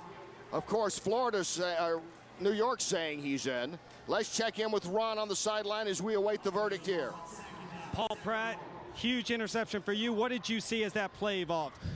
Well, you know, I knew they liked to run those slants, posts. So I saw it coming. I saw it kind of overthrown. And some in me just, in a moment, just stopped and it got tipped, and I caught it and just took, just made a play when I had to make a play. You made a play. Thanks, Paul. Kenny? All right, thanks, Ron. 2nd and goal. They will try again. And did Sapp get in as he reaches? No, he lost yardage. And he is going to be about a yard back. Did you hear Pratt breathing? That's the way I am when I walk up 3 stairs. That's the way we are going to the buffet up here. We went back to get his ham sandwich and came back breathing like that. How exciting that has to be for him, though. Just being activated to the team and also playing as a starter and then get an interception in your first game. And remember Ted Cottrell there, yes, he said he had a Roberto Duran secondary. Hands of stone. They can't catch anything. Now he's saying no mas. I've got a guy that can make a catch, and his name is Pratt. New York. New York takes a timeout on 3rd and goal at about the 1. It's been tough going in close range for Quinn, Gray, and company after they were set up in beautiful field position by Pratt's interception. One of the other things, too, that you must understand, folks, that these 2 teams live in the same hotel here in Florida. They practice each day with each other. They've had scrimmages that, well, there was one that ended in 5 fist fights. But, come on, those are kids. Those are kids. Kids are allowed to do that. So, they pretty much know each other. They work out together each day. So, it's not unusual for them to know what the other team is doing. Let's go to Ron on the sideline. Kenny, more on Paul Pratt. Just before that defensive series, he got his bell rung, and he was on the bench, and the equipment manager and the team trainer were taking a look at him. They looked at, they made some adjustments to his helmet, and they sent him back out. I think that was a good call. They made the right adjustments. Equipment manager might be getting a star or something on that. Here we are. 3rd and goal at the 1. Tofield, the lone setback. Pitch to him. Going around the right side. He's hit. Ball fumbled. Loose in the end zone. Did New York get it back? No, it goes to the Tuskers. Florida makes a stand. Cecil, or that is Vanette that comes up with it. Darius Vanette. I mean, when you say, you know, like a quarterback going in, you can't take a sack. Well, here's the thing where you really have to have control of this football. You cannot allow this to happen. I know the hit was on the ball. The helmet hit the ball, and the ball came out. Bennett gets the ball. But you've got to protect that football. You're down there. You've got 3 at least. Look at this. That ball's out. He just gets hit with a helmet into the ball. McCargill making the hit and knocking it loose, and Bennett picking up the toe-filled fumble for the touchback, and now Florida will start 1st and 10 at their own 20, and did they dodge a big bullet? And Bollinger comes right back, and showing the confidence he has, he goes to Chad Gessner, the man who couldn't handle the pass a few moments ago that was intercepted by Pratt. Don't you like that, though? I mean, Gessner, the ball went through his hands. It was. I'll give him a little bit of an excuse. It was a little bit behind him, but to come right back to the guy, I mean, that shows confidence in the receiver. Of course, he's also one of your best receivers. And at 6'5", one of the tallest. 2nd and 2 after that pickup of 8. Bollinger again up top, complete, 1st down out to the 40. And he's gone to Jason Foster. They really like this kid on so many levels, a former All-American from Georgia Southern. But that first starts with the blocking up front. And then what Jason Foster does, he gets into that zone and sits down. You don't have to go running all over the place. As soon as you see an opening, sit down. The quarterback will find you. Pickup of 13 to the 41. Bollinger will keep it on the ground this time, and slammed down is Michael Pittman. And Pittman had nowhere to go as Darian Williams got there, and there is a flag on the play.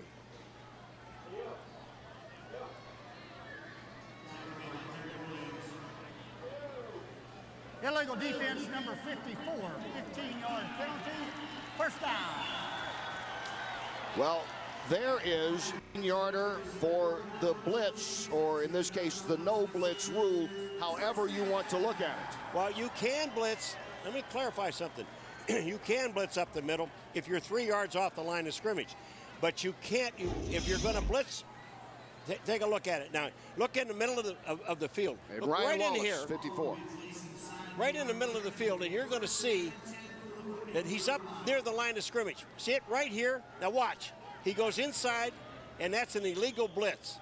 Now, had he been back off the line 3 yards, he could have blitzed from there, anywhere on the field, up the middle, off the end.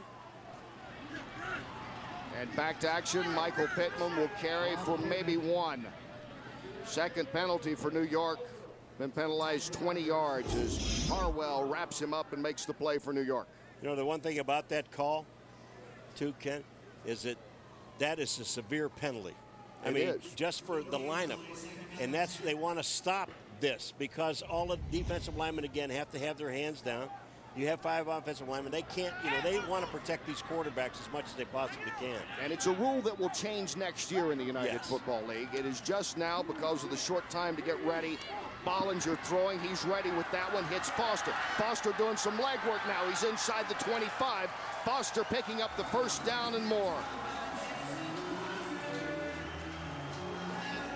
Wallace comes over to make the tackle. Here's the throw to Foster. Just take a look at this. Perfect. Now watch, he'll stop, go back to the inside. The nice part about this is that New York is going in to score. They're on the 1-yard line. Florida takes the ball away. It just gives them all that momentum, and now they're inside the 25-yard line. 21 yards on that play. And it's 1st and 10 at the 23. Bollinger trying to stay in the air. Pressure, rolls out, fires, complete again to around the 20. And this one is Tay Biddle, who hauls in his 1st reception. Williams there to make the stop. You know, we saw yesterday, and we looked at the offense of Florida, and then we talked about it tonight about the offense of Florida and all the guys that they have. They have the running backs, Bell, Pittman, Williams, and you got Pennick, who's a fullback that can block, and then they have wide receivers that can fly. They had not done a thing, and there's like 5 minutes left to go in the 2nd quarter, and now they're on the move. Again, the big defensive stop. Bollinger looking, throwing again, incomplete, and that is one of the few times that Bollinger looks like there's been some kind of miscue on the part of either receiver or quarterback. Well, Paris Warren was a receiver. That's another one of the receivers, got some pretty good speed, was out. And he just sat down and threw the ball. There was nobody there. 3rd and 6 at the 19. You see the numbers on Brooks tonight?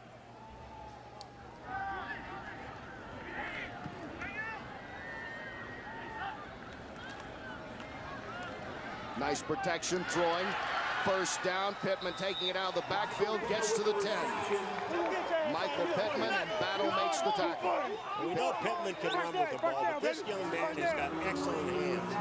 And it's just, that was so easy. He comes out, the linebackers never covered him, and Pittman is wide open. Watch Pittman when he comes out of the backfield. He's to the right of the screen. He's going to come up. Look, there is really nobody there. The linebackers never get a chance to get out to him. And that was Williams, Nathan Williams, number 51. He's just not fast enough. Ball marked just inside the 10. 1st and goal. Play action. Bollinger firing over the middle. Touchdown, Murphy. Frank Murphy hauls it in. The man who was just activated this week gets the first touchdown in Tusker history. Boy, I'll tell you what, this was a wonderful fake. A play-action pass that literally froze everyone. Take a look what Bollinger sees in the end zone. Take a look. It's only Murphy. Just a great throw. Nobody is close to him. That was Trey Battle, number 27, trying to cover. He wasn't even close. Bryant will attempt the point after. It is true. And Florida, after making a great goal line stand, recovering a fumble in the end zone, they come right back, march 80 yards, and get some points on the board at the 3:52 mark. Bollinger to Murphy, 10-7, New York still leads.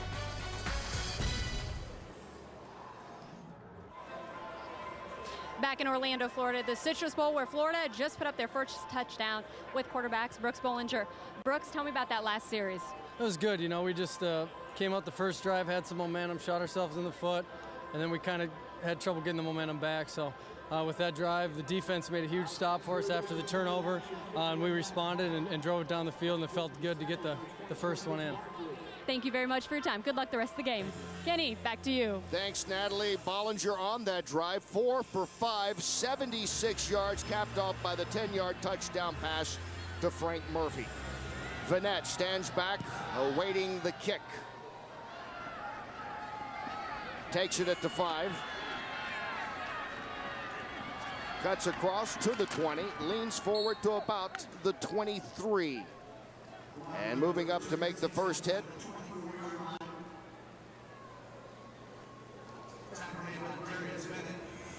Was Vanette making that tackle on Barkley. You know, there's a linebacker for Florida that you talked about when you and I were discussing about players on these teams that played other places, a guy by the name of Odell Thurman, number 52.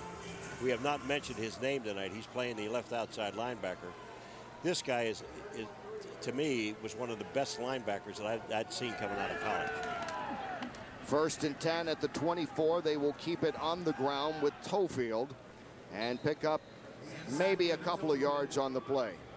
Yeah, Odell Thurman, as you know, when he was at Georgia and was one of the great players there, and he comes in the second round to the Cincinnati Bengals. He's going to be their defensive star of the future, and was certainly one of the outstanding rookies 4 years ago, and then ran into a lot of personal problems. You know, when you see these young guys, and I have to say, you see young guys that are getting in trouble, I blame their agents and I blame their attorneys for turning these guys loose, because most of these guys never had that kind of money, and all of a sudden they've got it, and they don't know what to do with it, and they just don't know how to handle it. 2nd and 6, almost picked off, and it was. Brown makes the interception. Fakir Brown, the 7-year NFL starter, stepping in front of that pass and picking it off for Florida. Well, you see Fakir Brown on that play. Watch him look in the backfield. He already sees the ball coming. He's got the receiver beat, and that's Thorpe. He's got him beat, the defensive guy, to the inside. The pressure's on, but that ball came out, and this was all about Brown. And you look at Brown on the sideline, 7 years as a starter in the NFL, 4 of those with Jim Haslett. Easy to figure out how he got on this team. And now Florida threatening again, 1st and 10 at the 35 of New York. Bollinger, see if he still has the hot hand. Good protection, he's throwing for it all. Touchdown! Wide open in the end zone, Tay Biddle. And just like that, the Tuskers are in front for the first time. I'll tell you, Bollinger had to be in shock, because when he looked down the middle of the field and he saw Biddle running down the middle of the field, number 15, there was absolutely nobody around him. You talk about a blown coverage. Look in the middle of the field. Look at Biddle. There he is. The defensive guys are not within 7 or 8 yards of this guy. What a call. And Bryant will come on. He was only on the sideline for a matter of moments, probably, and he will put it up and through. 2 touchdown passes now for Bollinger on back-to-back drives. Florida had trouble getting anything going, and in less than 2 minutes on offense, they have taken a 14-10 lead. As Tay Biddle celebrates on the sideline. We talked earlier about him being a track All-American when he was at Ole Miss as one of their star receivers. I don't think he ever got that open on the track. I can assure you, look at it, he's running down the middle, and there's nobody there. Look at Biddle, he's looking back at the quarterback, and I can tell you, Bollinger said, wait a minute, all I see is that big blue jersey down the middle. What a nice throw, though. And Brooks Bollinger, yeah. Slap hands with all involved on the Tusker sideline. And Natalie's there with the man that, Natalie, you're closer to Tay Biddle than anyone else has been in the last few minutes. Well, Tay's over here laughing right now, but Tay grabbing that pass. Quick series there. You guys had to come right back out. So tell me about how you were able to get the momentum to get another one in. Well, I mean, you know, we came out slow, and we already know we keep fighting, things will turn around for us. So that's what we did. We came out and just kept playing ball, having fun. Glad to hear you're having fun. Thanks for your time. Getting back to you. All right, thanks, Natalie. Barkley stands back and takes it at the 10, up to the 20, to the 25. And he's met and comes down around the 27-yard line. Colby Bachro getting over to make the tackle. And Bollinger now in the last 2 series, Paul, he is 5 for 6, 111 yards and 2 touchdown passes. Isn't that amazing, though, how one play turns an entire offense around and the team around? I mean, New York is going in. They're up by 10. They could have made it 17-0, and they fumble the ball in the end zone. Florida gets the ball. They go right down the field and score. First play from scrimmage, they intercept. First play on offense, they throw a touchdown. Let's see if Quinn Gray and company can respond to this. Tofield. Straight ahead for about 4. McCargill moves in to make the tackle. McCargill is everywhere. He caused a fumble earlier when he put the helmet into the breadbasket of Tofield when they were down on the 1. This is a very, very good middle linebacker. His number is 59. And he will stick you. So would that guy when he was the defensive rookie of the year with the Buffalo Bills. You look at his attitude, you know. I think Haslett still would. Yeah, he looks like he could still play. I wouldn't challenge him, I can tell you that. 2nd and 6 at the 33, and we are down to the 2-minute warning. New York jumped out to a 10-0 lead. Florida roaring back to lead 14-10. Do the Sentinels have another response? 2nd and 6 at the 33 for New York. They have seen a 10-0 lead evaporate rather quickly on 2 great drives by the home team, Florida Tuskers. Gray, good protection, firing over the middle, complete. He put that one right on the numbers of number 12, Steve Sanders. 21 yards on that pass, and Sanders hauling it in right in front of Willie Andrews. They move into Florida territory, 1st and 10 at the 47. on the ground, Tofield. And he may have gotten that extra surge helped by a lineman, Metter, to get the first down. The thing about it is they only have, New York, they only have one timeout remaining in this first half. But that was a good play, a running play. 10-yard pickup. They have plenty of time. They've got 1 minute and 10 seconds. First and 10 at the 37. Again to the air and complete. And a pickup of 7. And Ronnie Gent, once again, is right there to haul it in. A couple of receptions now for the tight end. And Odell Thurman, there we get to say his name, makes the tackle. 2nd and 3 at the 30. Gray, good protection again. Fires it incomplete into double coverage, intended for Leggett. Andrews is there. Tribble almost makes the interception. Tribble has the interception. When Teddy Cottrell said his guys have hands of steel, Jim's got a couple of guys with hands of steel. Watch this shot. Tribble should have had the ball. What? It's right in his hands. Ooh. And hello, may I unload on you? And Andrews said, hey, Leggett, that's how I used to do it in the NFL, in case you didn't see me play. And as long as he doesn't hit him in the head, that's okay. 3rd and 3 at the 30. 46 seconds to go here in the first half. New York's 10-0 lead gone away. Florida up 14-10.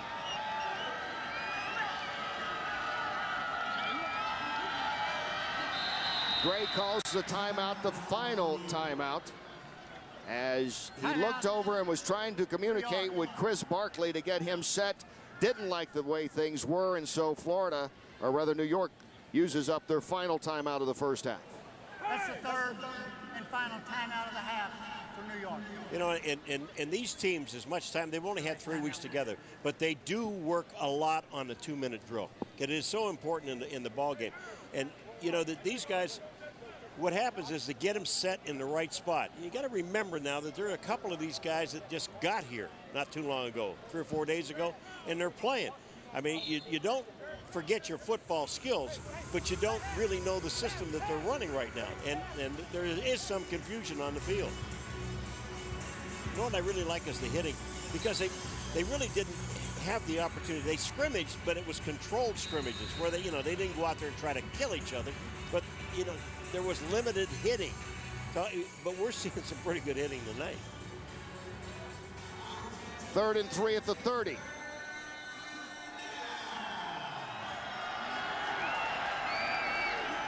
Sapp is the lone setback. Quinn throwing, and Gray has the completion and the first down. A pickup of 6 as he hits Sanders. Clock ticking down to 26 seconds. 1st and 10 at the 24. In the pocket and incomplete. Darius Vanette in on the defense. Nice job. I'm very impressed with Darius Vanette. I mean, he's playing corner and he's out there most of the time by himself. And when you in any league, when you can find a corner that can play man up, man, you've got something, because that frees your free safety and allows you to cover their strongest guy with 2 people. 2nd and 10 at the 24. There's 21 seconds to go in the first half. Sapp stays in the backfield with Quinn Gray. Gray throwing incomplete, intended for Leggett.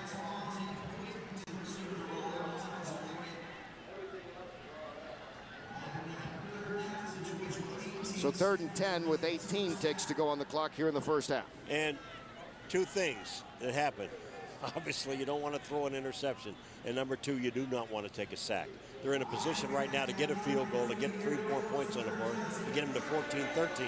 Just don't make any stupid mistakes. If it's not there, throw it away. Go to your kicker. 3rd and 10. Sapp remains in the backfield. Gray under pressure and is able to unload. And you talked about don't get sacked. And coming in to put on the pressure there was Chuer. Just take a look at this. This is so smart by Quinn. He does get the ball to the outside, does not take the sack, and now they have a chance to kick a field goal. That's heads up by the quarterback.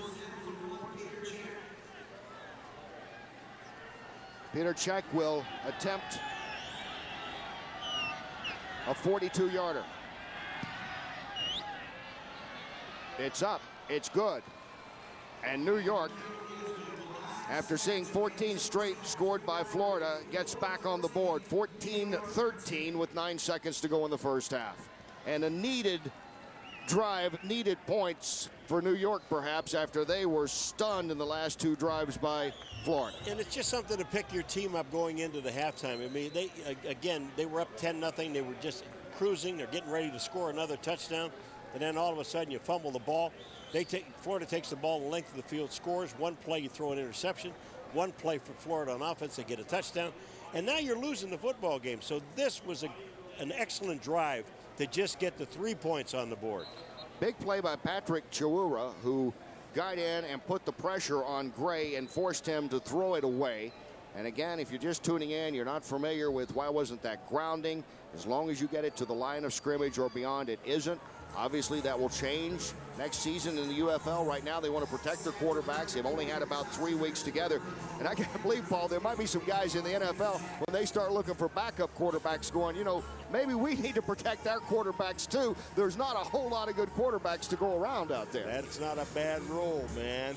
That's what these guys are thinking. If the quarterbacks that are watching say, you know what? Hey, I like that rule. I like that grounding rule. Cech will kick it off. Andrews is back. Wobbly kick, and he will let this go into the end zone. And so Florida will come out to their own 20 with 9 seconds to go in the first half. And Brooks Bollinger is as hot as Gray was at the start of this game. Bollinger is near the end of the first half. This is the favorite play of the quarterback who's in the lead. The knee. The knee. Let me take a knee and let's go inside and talk about this. The one play in professional football that we can't advise you to try at home. No.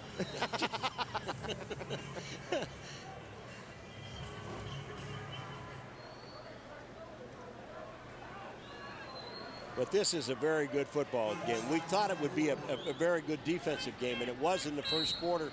And then the offense has kind of opened up a little bit. New York jumped out to a 10-0 lead. Florida came back on back-to-back touchdown drive passes from Brooks Bollinger. And then New York gets a field goal, and the home team Tuskers lead 14-13 here at intermission. Let's go to Ron on the field. Head coach Ted Cottrell, you were really in control of this game before that fumble on the goal line. That resulted in a Florida touchdown. You come back, throw a pick, another Florida touchdown. Right. How key was it to get that field goal to change this momentum? Well, it was huge. It was huge. You know, we had to get some points on the board. And it was a shame what happened to us. And we were down there ready to go in and get the touchdown. We fumble, and they come back, and they get a touchdown. So that's a 14-point swing right there. So, but I was glad that we were able to get the control, get some momentum, and come back down and get that 3 points. That was huge for us. Coach, what do you tell your team at halftime? Well, you know, they're playing well. It's got a long way to go. They have a good quarterback. They got a good, solid defense. So it's going to be a battle, and it's a long way from over. Thanks, Coach. Appreciate it. All right, Ron. Okay, guys, back upstairs. All right, thanks, Ron. Ted seemed really kind of reserved, didn't he? Well, he wouldn't have been if they didn't get that field goal. I can tell you that. But, you know, they kind of turned it around, and he's satisfied now that they're back into control of the football game. The Florida Tuskers and the New York Sentinels in their UFL opener, and it is a good one. Florida roaring back, trailing 10-0. They lead 14-13 here at halftime. What are you doing here?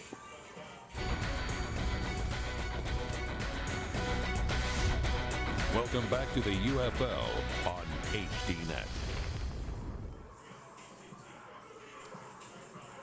And here at halftime on a balmy night in Orlando, Florida, the home team Tuskers coming back from a 10-0 deficit. They lead 14-13 here at intermission over the New York Sentinels.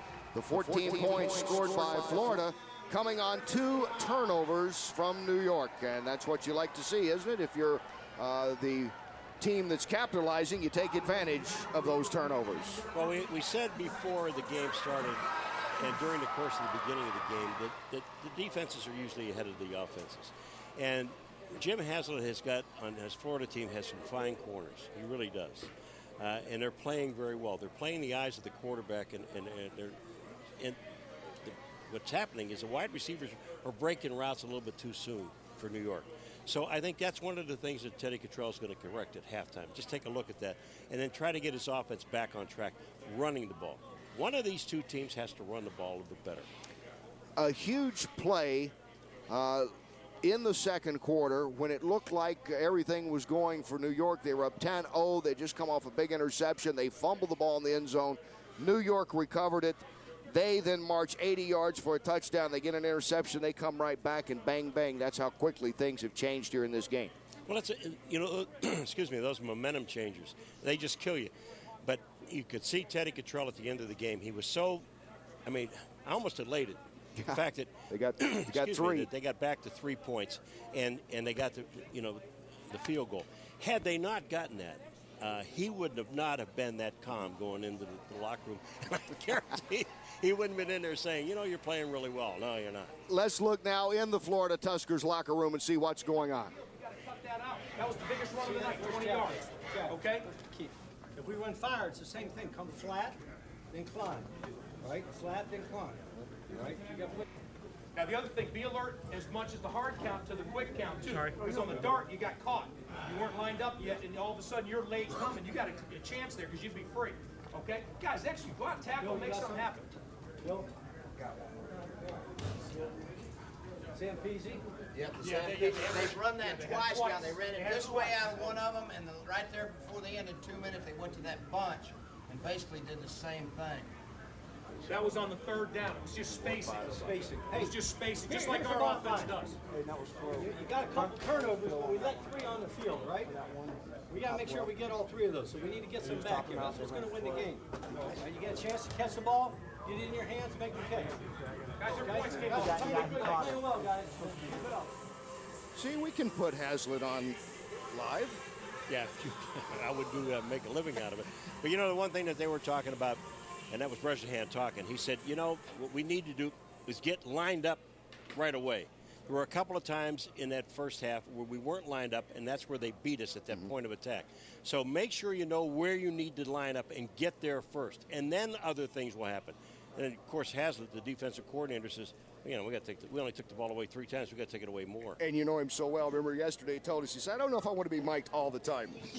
We might find, if we can find that old tape of when Paul McGuire and Jim Haslett had their own radio show in Buffalo. We would be off the air. Stay with us. We'll be back with more. Halftime, 14-13, Florida.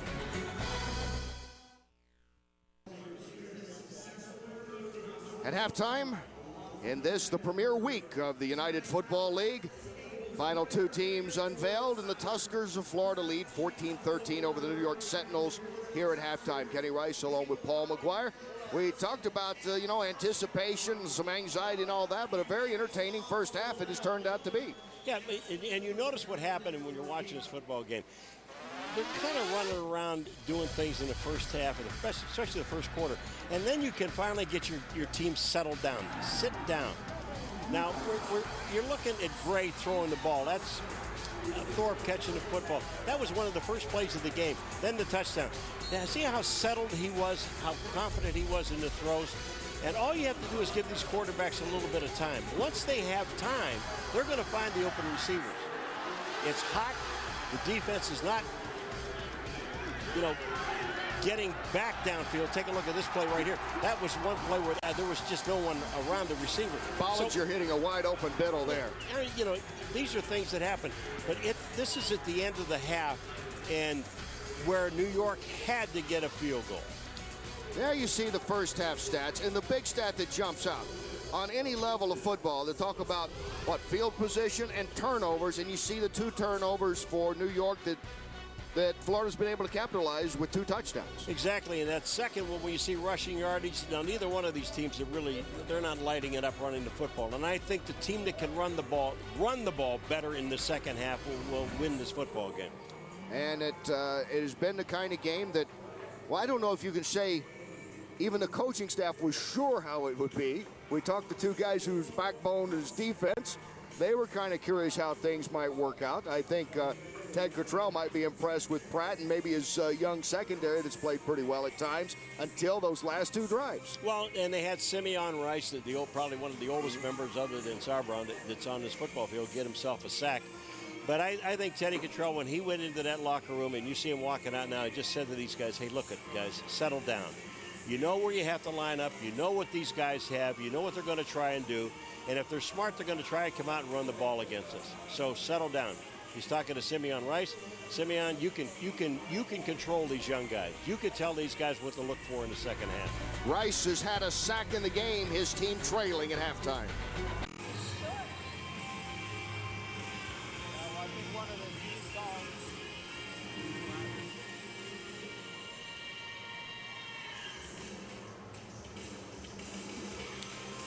At halftime, 14-13, Brooks Bollinger with 2 touchdown passes and rallying Florida, once trailing 10-0 in this game. And again, going to the 2 turnovers made by New York and capitalizing both times the home team Tuskers. And you look at Quinn Gray, who started off like gangbusters tonight for New York, driving his team down early, a couple of big passes that led to touchdown, teaming up with Crefonzo Thorpe. And that was on their very first drive. And then Ted Cottrell's team getting nothing on the board until late in the first half with seconds to go when they got the field goal. And that was about it. And one thing you cannot do in the beginning of this half, and you know, I always think that every situation and every series of downs is a crucial situation. But I think you cannot let Florida get back the momentum they had. They kind of took it away at the end of the half by getting the field goal. Now they've got to go down, stop them, get the ball back, and do something with it. Peter Check for New York will kick off to Willie Andrews.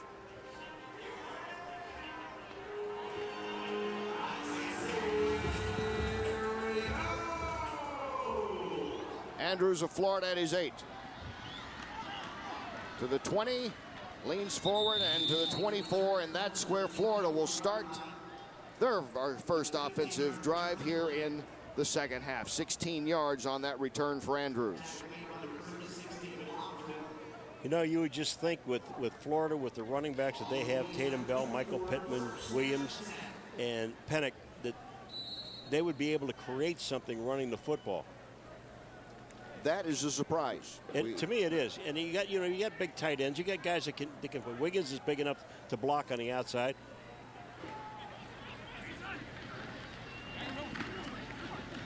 Bollinger handing it off to Tatum Bell, shakes the tackle and leans forward for 2. Darian Williams making the stop. It's a lot easier to run if Brakowski, the center, gets out of the way. If you're not going to block anybody, get out of the way. If I do it on my own, let me do it. 2nd and 8 at the 26.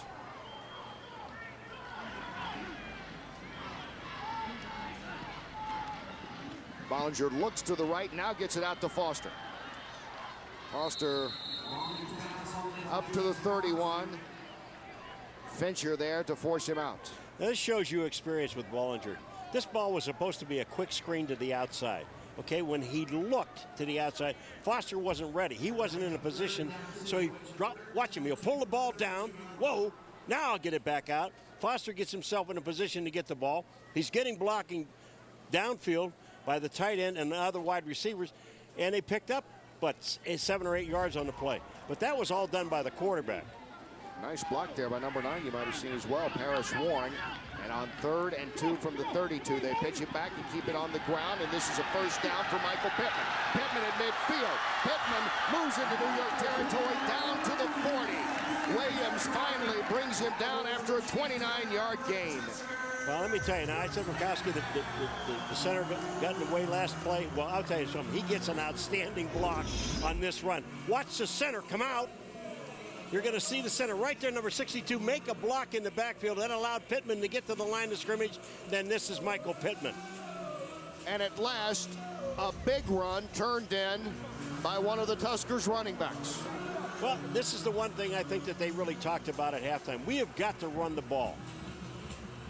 1st and 10 at the 41 of New York. Number 11, top of your screen, Maxwell into the game. Throwing down the far sideline, and well overthrown was Frank Murphy, who hauled in the first touchdown tonight for Florida, and he's complaining that there should have been some interference there. Well, you know, just because the guy grabs you by the shoulders and almost pulls you down. And, you know, and I want to clear up something quickly. As we talked about the grounding, next year, grounding rule stays in effect in the UFL. It will be the blitz rule, or the limited blitz rule, that will be changed, to the delight of all quarterbacks who will play in the UFL next year. On 2nd and 10 at the 41, Bollinger on a delay, and once again they'll keep it on the ground, and Tatum Bell rips off his best carry of the night before being brought down by Trey Battle. Picks up 12. Boy, you could just interchange these two backs. You got Pittman running, you got Bell running. Now watch the blocking up front. This all starts at the line of scrimmage, and also with a missed tackle by the linebacker, number 56, Mortensen. So Bell can run. We know he can run. We know that Pittman can run. You know you got an excellent blocker in Pennick, number 34 in the backfield. Let him run. He had 5 carries for 2 yards total prior to that run. 1st and 10 at the 29. And again, they'll go with Bell, and Bell responds over on the right side and gets down to around the 22. Fincher is there to bring him down, a pickup of 6. And there isn't an offensive lineman in any league, anywhere, that doesn't like to run the football. They love to run the football. Linemen, you know, pass blocking is a kind of an art, and sometimes it's tough. But run blocking, these guys can line up man on man and then just blow you off the line of scrimmage. 2nd down and 3. A rhythm to the Florida running game. Bollinger now ready to go up top. Firing and incomplete, well over the head of Gessner, who was covered by Mays. No, even though they're in a 3rd and 3.5 situation here, you take a look at Bollinger throwing this ball to the outside. Now watch what happens. Watch where this ball is. That's Gessner on the outside. It's way too high and also covered. Nobody was open on that play. They sent 3 receivers out. This is still, even though it's 3rd and 3.5, inside the 25-yard line, this is still a running down. Bollinger throwing, has his first down. Nice little pitch and catch. And Bollinger puts it right on the numbers of Neufeld. Ryan Neufeld making his first grab. 6'4" tight end, played at UCLA. Came in as a 7th-round draft pick of the Buffalo Bills. He played 5 years up with the Buffalo Bills. Had a nice little career with them. He did. And there's some depth at tight end, too. We've seen Murphy, and Neufeld now comes in. Wiggins is in there, and Decker. They got a lot of guys they can go there. 1st and 10 at the 17. They'll keep it on the ground to Pittman, and he bangs for maybe a yard. That's the first time that I've seen Michael Pittman run to the line of scrimmage and stop and hesitate. When he runs, he usually can see the hole right now, make that quick move. He's got great feet. And when you do that, you allow the defensive linebackers to get in your face. Simeon Rice was telling us yesterday that Michael Pittman, a former teammate, they were all together on the Bucks, called him up and said, "What about this UFL? I hear you're going to play in it. I think I might want to play in it." And Simeon said, "Yes, come and play." I asked him, I said, "Well, now, what does that mean when you have to tackle him?" He said, "No problems." And Pittman knows it. No problems. You decide you want to play and you want to go against me, fine. That's right. Also, fans happy 234th Williams being birthday looked to the at. U.S. Darian Williams. And that's the walk-on strong safety that we were talking about that Teddy Cottrell is so excited about. Williams has made some nice plays tonight, as the other walk-on who made the tryout, Paul Pratt, who had a big interception, one that looked like was going to blow the game wide open perhaps for New York when they were up 10-0, when he returned it all the way back to the 1 before it was fumbled in the end zone, and then momentum just changed drastically in favor of Florida as they drove down to get their first score. Momentum would change again in this if New York can and just hold them to a field goal. 2nd and 9 at the 16. Let's check in with Natalie once more.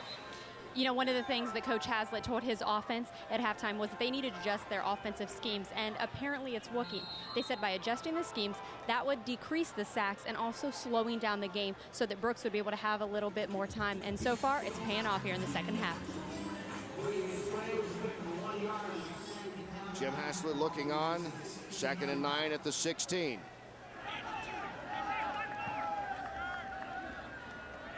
Bell in the backfield.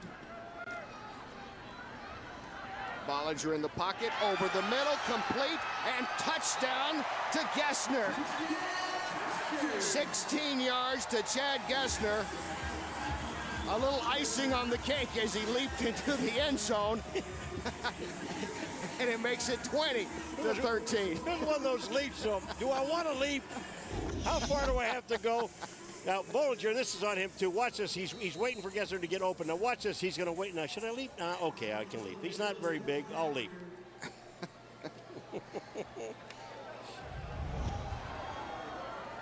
And Bryant will try to make it an 8-point lead. And he does. 21-13. Brooks Bollinger with 3 touchdown passes tonight. Things are looking good right now on the Florida sideline. Bollinger to Chad Gessner. 21-13. Huskers leaping into the lead again.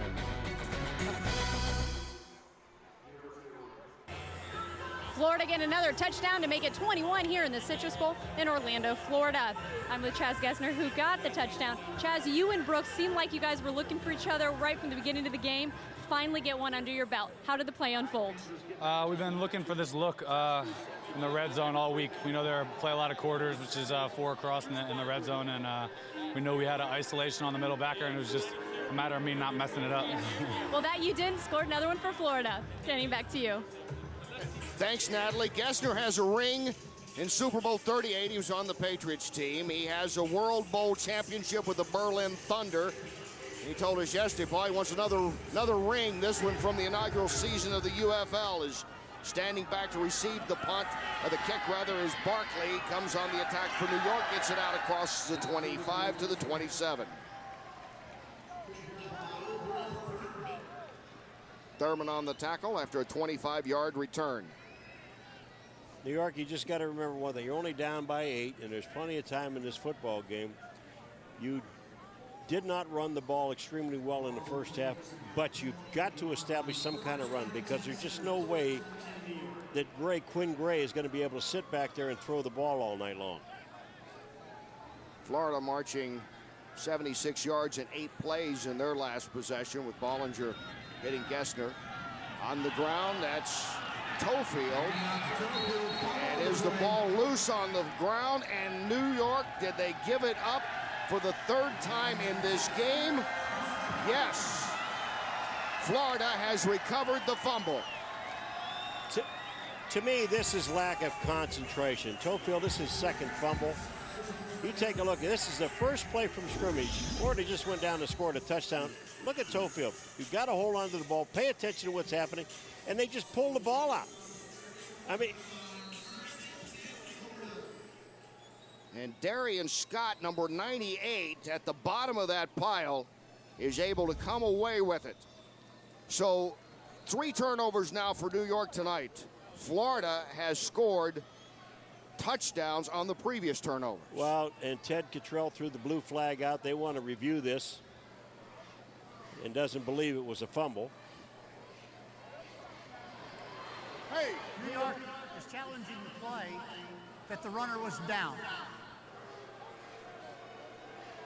Not the question of did the ball come loose, but when did it come loose? Was he down? All right.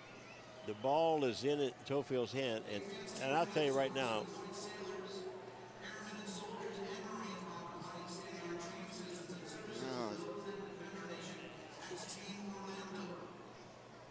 boy, when you look at that, now, I mean, because you can't really see it from that angle, but when you look at that, here's a guy that's diving, he's on the ground, and then the ball comes out. But if they made the call on the field, it's got to be conclusive that he fumbled the football before he went down. Here he comes now, this Tofield, and again, I mean, it's hard to tell where his knee was from that angle. And that's the angle that they're looking at as well up in the booth. All right, you can see him inside. He's down, and now the ball comes out. You know what? Yeah, it looks like he was down when the ball, and then the ball came out. That was a better angle, and it does look like his knee was on. It was on the ground. And this would be a huge play for New York. All right, here's Tofield now going in. He's number 22. He's inside. He's going down. He's on the ground, and then the ball comes out. Now, this is not a fumble. This is not a fumble. Wait a minute, whoa. After review, the play was confirmed. New York is charged with a timeout. It stands as called a fumble, and Florida comes back on offense, and they... You know what I didn't see, and that's my fault. I really didn't see it. That ball was out. It was on his hip when he goes down. Take a look at his left arm, right by his left arm. Now, here the ball's out now. See the ball on the ground? Here's the ball. It is on the ground right here, and he is not down yet. That is an excellent call by the officials. And bad eyesight by me. And a second fumble tonight for Tofield. Remember the 2 turnovers so far. They've led to scores for Florida. We'll see if it works this on the 3rd, and that is Bell carrying, getting it down inside the 30. Nathan Williams makes the stop.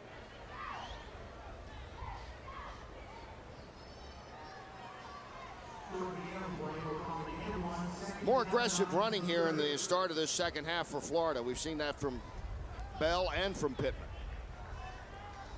Well, I think, the one thing, they are moving the ball, and they're taking time off that clock. 2nd and 9, they'll keep it on the ground. This is Bell getting a first down, getting inside the 20. 11 yards on that carry for Tatum Bell before Battle was able to bring him down. Boy, this just shows you the footwork of Tatum Bell. Now, this play was not designed to go where he goes. Watch, it's supposed to go right and up the middle. Bell turns around, he sees the blocking of his offensive line, and he cuts it back to the outside to his left. That's just an outstanding play. Battle was the guy that makes the tackle, but it was a little bit late. That was shades of old there for Tatum Bell. 1st and 10 at the 18. Again to Bell. Through the middle, inside the 10. Inside the 5, down to the 2, and look at Tatum. He wanted that touchdown. But I'll tell you what, let's give credit where the credit is really due. Look at Patini, Davis, the offensive line, the blocking. Look at the hole in the middle that Bell goes through. When Bell goes through the hole, there was only one hand on him. Here it comes. Look at the blocking in that offensive line.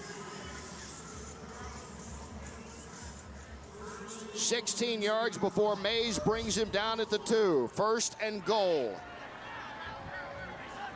Will they let Bell finish it off? It's Pittman carrying over on the left side. Gets maybe a yard. Fincher there to make the initial hit. Well, we talked about it at halftime. I said the team that can run the football is going to win the second half of this football game. And that right now, Florida is controlling the line of scrimmage, controlling the ball. And when you can throw, like Bollinger has to, when he can throw when he wants to throw, not when he has to throw, he owns the defense. 2nd and goal at the 2. They'll go right up the middle and get about a yard. And the fullback, Andrew Pennick, carrying.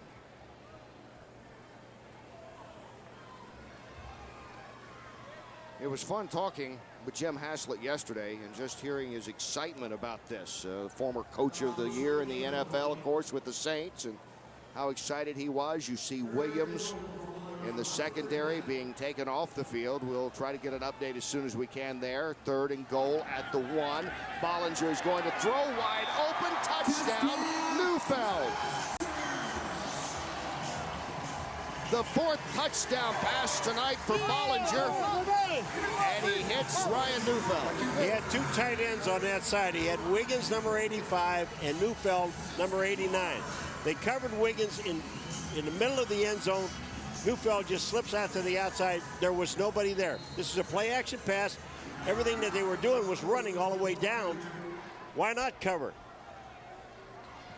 Getting a little somber on the New York sideline as Bryant comes on for the extra point attempt. 28-13. Great running by Tatum Bell during that drive. And it was finished off by this nice fake by Brooks Bollinger and finding a wide open Ryan Neufeld. Florida, their biggest lead of the night.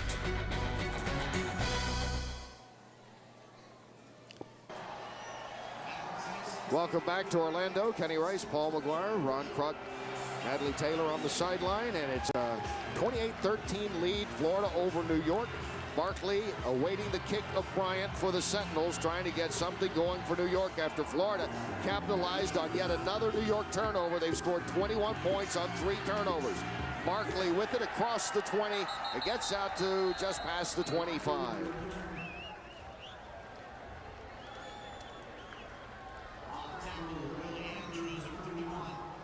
And Andrews making the stop, and here's Quinn Gray.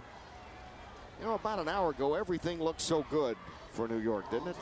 It just looked like, you know, here goes New York. We know that Florida is a good offensive football team.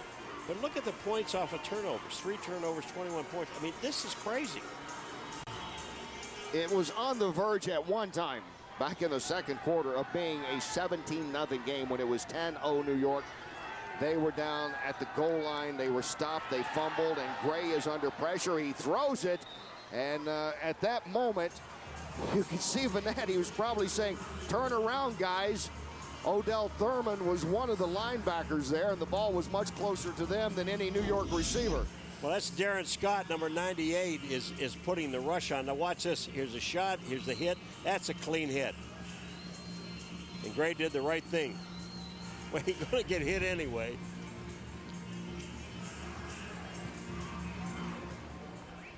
Second and 10 at the 26. Ty Gross comes in the backfield for the first time tonight, number 21. Gray pumping, throwing, and a juggling catch. Nice catch made by Gent, who goes like a hurdler, getting the first down and maybe a couple of more yards. Right into linebacker Tim McCargill. 12 yards on the play. Don't you just love it? First of all, look at the throw. Is back to the outside. Watch this catch. Total concentration. Gets away from the tackler. Then here's the jump. He knows he's got to pick up another yard for a first down, and he doesn't. To the chagrin of McCargill, who got some knee in the face mask on that play by Ronnie Gent. Gray, 2 for 8 in the last couple of series.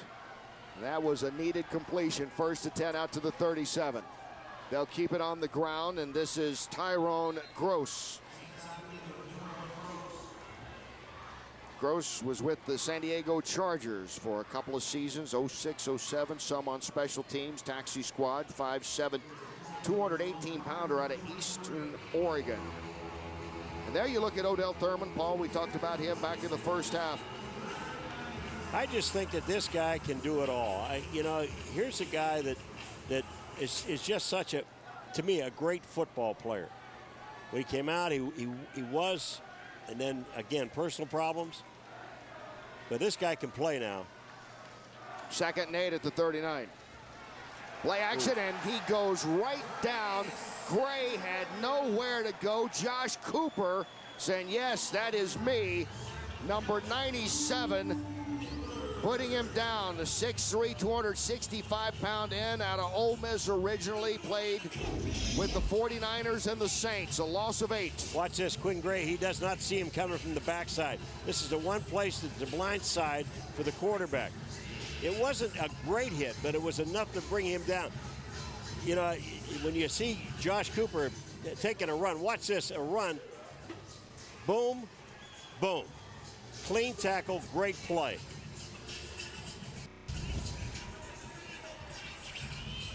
That's Orrin Thompson limping to the sideline. Darian Williams out of the secondary of New York was looked at earlier. He is yet to return to action. 3rd and 15 at the 32. Gray has felt the heat in this drive.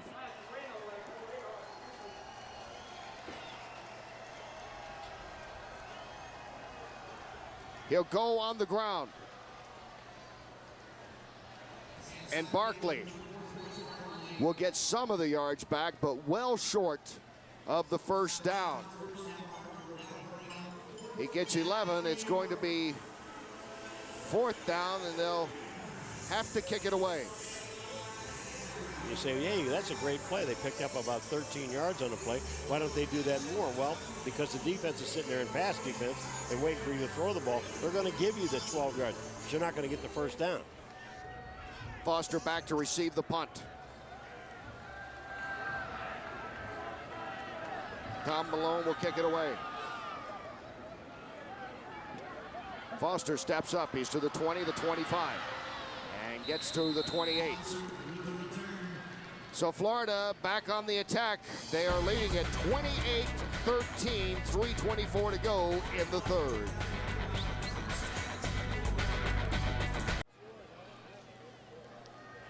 Back here in Florida, Brooks Bollinger brings Florida on the attack again. Throwing out, complete to Foster. Foster up to the 35. You know, how many times do you hear it in a ball game, and especially when the heat is there, about the defense spending most of the time on the field?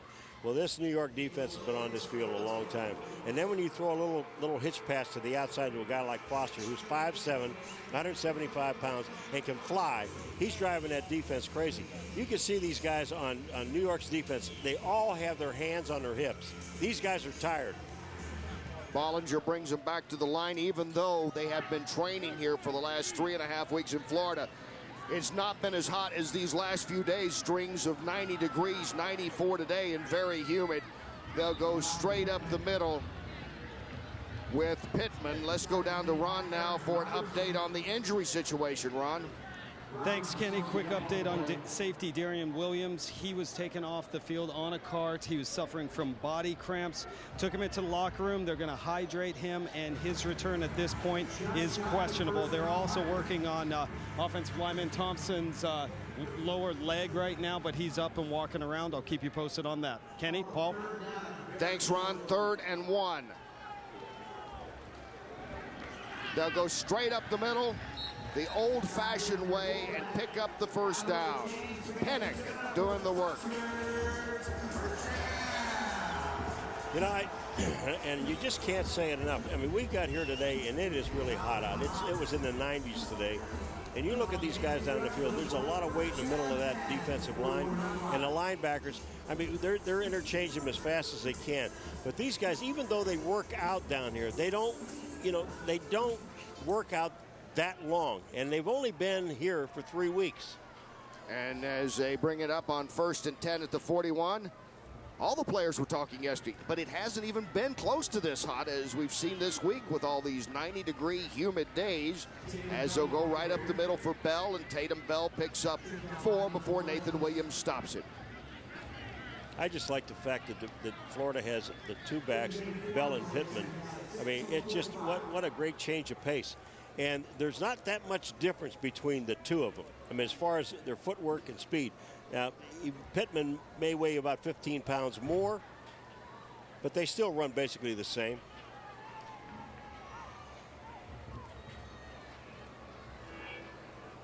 On 2nd and 6, Bollinger over the middle, complete, first down, Paris Warren. And Warren to the 43 as Brian Bonner makes the stop.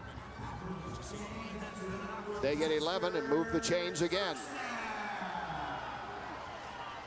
Well, you know, and what's going to happen here is you're going to see, again, the four deep down linemen, the four linemen have to put their hand on the ground. You're going to see linebackers starting to cheat because they have to help these guys. We're getting at the end of the third quarter. But in order for New York to get in that backfield, they're going to have to do some, I hate to say it, we're going to have to do some cheating. That is the end of the third quarter. Florida 28. Does New York have a big rally in the final 15 minutes? Stay with us.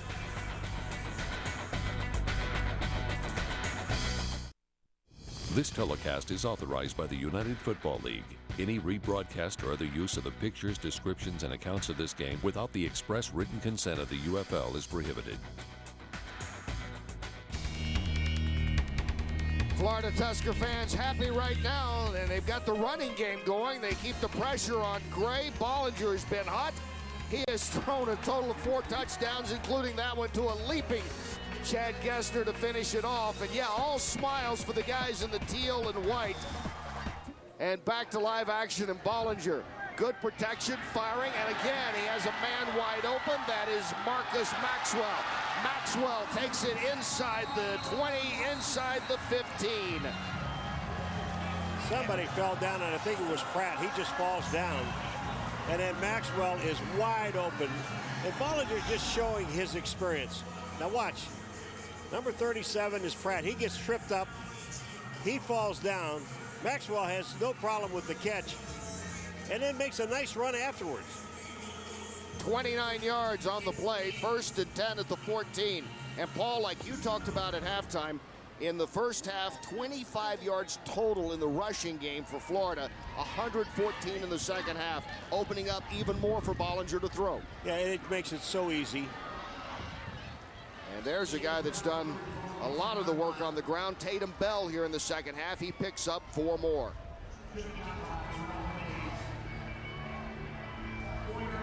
I mean, there aren't many teams in the National Football League that has 2 running backs. We're looking at Florida with 2 excellent running backs. There really aren't. That's true. With Bell and Pittman, and then a great blocker in Pennick. We haven't even seen Judd Williams yet. See him do anything, which he can. 2nd and 6 at the 10. Pitches it back. They'll stay on the ground. Here's Tatum Bell. Cuts inside the 5. Slides close to the goal line. He picks up 9, takes it down to the 1. Battle tripping him up. This is a great play. The right guard pulls left, which pulls the linebacker off of this side. When Tatum Bell gets the toss to the outside, take a look at it. There really wasn't anybody there. He almost had a chance to walk in. He outran his blockers, the offensive line. All the scores have come on passes tonight from Brooke Bollinger. 1st and goal at the 1. Do they give it to Bell and let him finish it off? Take a look. You see going to the right is the guard. That's P.J. Alexander. He goes the other way. And then you see the 2 linemen, the center and the guard out in front. It's easy. Florida knocking on the door again, leading 28-13. They have it 1st and goal at the 1. 1st and goal at the 1-yard line for Florida. Tatum Bell's done a lot of heavy lifting, but he's sitting on the bench right now. Back to action right up the middle, and nothing doing there. So a stop made by the Sentinels, one they needed, as Tatum Bell set out that play, and it was Michael Pittman doing the carrying. Bell with 66 yards here in the second half, that after only 3 in the first half. And he's back in the ball game, Tatum Bell. And you want to know who's going to get the ball? I'm going to take a stab on number 25. Great guess. What about that for football in 01? Second and goal at the 1. Bell. Oh. Second effort, touchdown. A determined Tatum Bell hit behind the line of scrimmage, wanted his 6 points, and he gets it. You know, that's one of the things I really love about running backs who have continuous effort. You know, you say second effort, most people do, but I always think about it, it's not second effort, because if it is, then he quit on the first effort. But this is, to me, it's a continuous effort by this guy. They brought him off the bench, and he was mad because he wasn't in the last play. He gets the ball. Why wouldn't you give it to him? You know he's going to score. Bell was 70 yards rushing, and now the TD, and here comes Bryant once more. And the kick is there. Florida 35-13. Brooks Bollinger and company in control. Tatum Bell doing the heavy lifting, and he gets rewarded with the touchdown.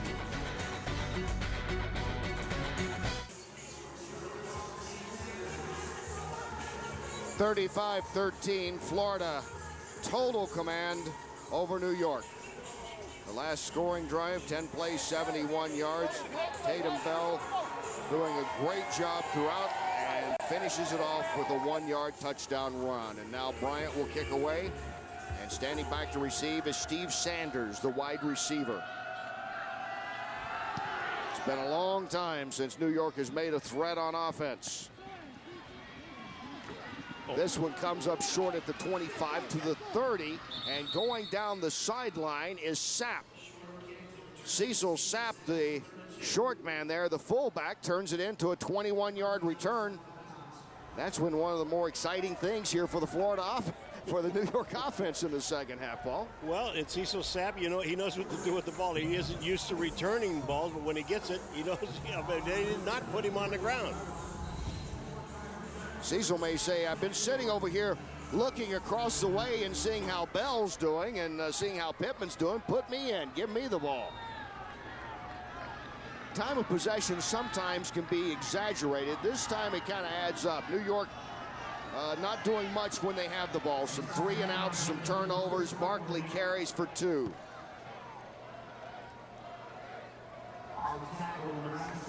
You know, the thing about it is that the Florida defensive line, and New York has been trying to run the ball up the middle against this football team. They're not extremely big. You know, they don't have the big 320-pounders, the guys in the middle of the nose tackles that you like to have. The guys are kind of like Savage is 276, Boykin is 289, Rotten is 295, and Scott is 289. So you're looking at guys that are under 300 pounds. They're still doing a job up the middle. Now, there is a play where New York picked up a first down, and they did run up the middle. Barkley picking up 9 on the carry. Now, look at this. There is an excellent hole straight up the middle. And Barkley, look at, I mean, you give the guy a hole, they can run. Pass was to Sanders, just out of reach. As you look at Jim Haslett, who told us without hesitation, we talked about it earlier, when we asked him about how much of the defense did you put in at once. He threw the whole kit, everything, the whole kit and caboodle at him and said, learn it. And he told us yesterday he thought about Thursday of this week, 2 days before kickoff, they might have picked it up. On 2nd and 10 at the 48. Throw and a catch, and it's Thorpe, who we haven't heard from since early in the game when he made a big catch and then later on hauled in a touchdown. And Brown is there to make the stop after an 8-yard pass completion to bring up 3rd and 2. And every situation now for New York is 4-down territory. It's 3rd down and 2, and I can assure you that they're going on 4th down. First down. Don't have to. Leggett makes the catch. DeJuan Tribble there to bring him down. See, that's the only thing that Florida's going to give him now. They're going to give him the short 6-yard patterns and 5-yard patterns, and, you know, they run the clock out. So if that's all they're going to give you, go ahead and take it. Don't get greedy. Gray over the middle and just out of reach of Sanders. I'm going to tell you one thing. Sanders ducked at the right time. And there was a whole lot of guys playing football now that would have ducked. Because had he stood straight up, they had to have been carrying him over here to this side. Haslett, yes, in addition to talking about football, talked about his son Chase. Going to high school in Missouri. He's a heck of an athlete as a pitcher in baseball and a quarterback in football. 90-mile-an-hour fastball. He might be playing in the pros like his old man, just a different sport. 2nd and 10. Thorpe makes the catch and is immediately hit by Fakir Brown, who had an interception earlier in this game that set up a touchdown, the second one of the night for Florida.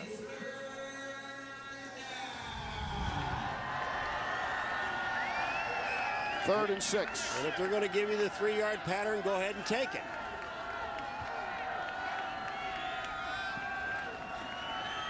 Gray steps up, tucks it, now he's running. And Gray gets the first down to the 21. He picks up 10 with his feet. Don't you like it? I mean, you see a guy, Gray, that guys have been dropping balls, and they haven't been able to run the ball. He's only been able to pick up short passes. And here it is, 3rd down. Hey, go for it. This guy's got great feet. Under 9 minutes to go. Gray, handoff, Barkley gets inside the 20, is pushed back. And Carter, number 23, coming up, Jerome Carter from the secondary to make the hit.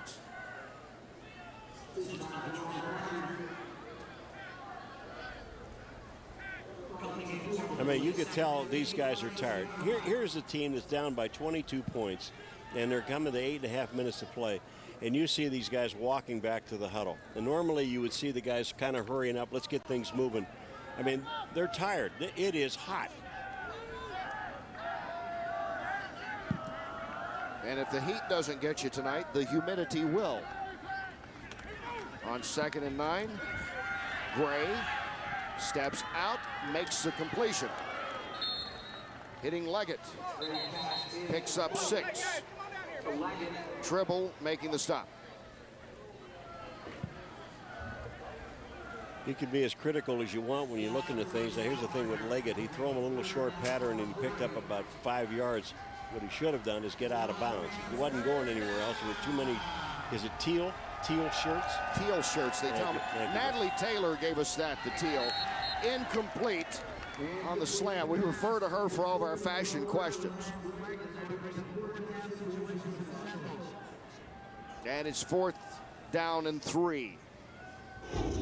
What you want to see the great short arm of all time? Watch this. Watch his hands. Ooh, no. Ooh. I'm not catching that one. I'm just no. No. 4th and 3 at the 14 of Florida. This is the closest New York's been in a long time.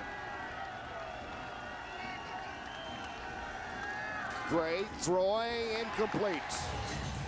Intended for Gent, who's made a couple of nice catches tonight. Not that time, and Florida will take over in total control.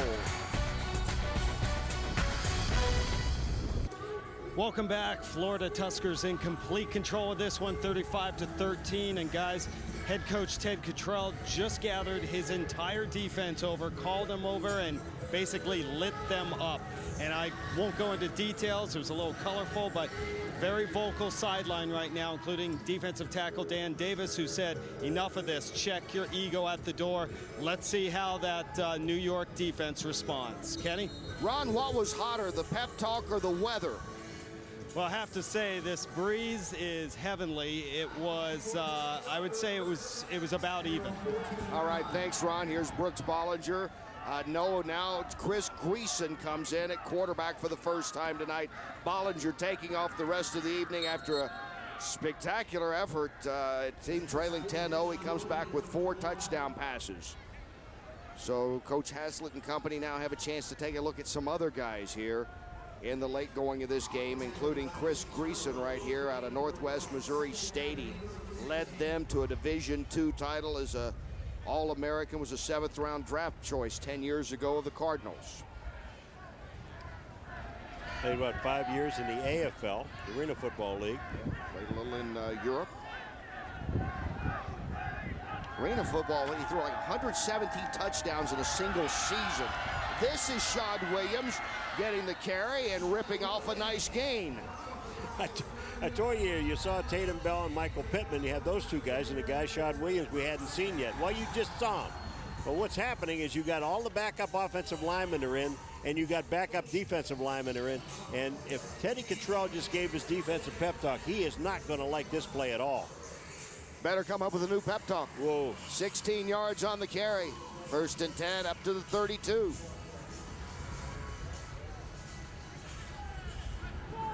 There you see Williams, the special teams captain. See him make a couple of nice plays on special teams tonight. They'll keep it on the ground, and Williams will keep churning the legs and pick up some nice yardage going over on the right side. He gets 4.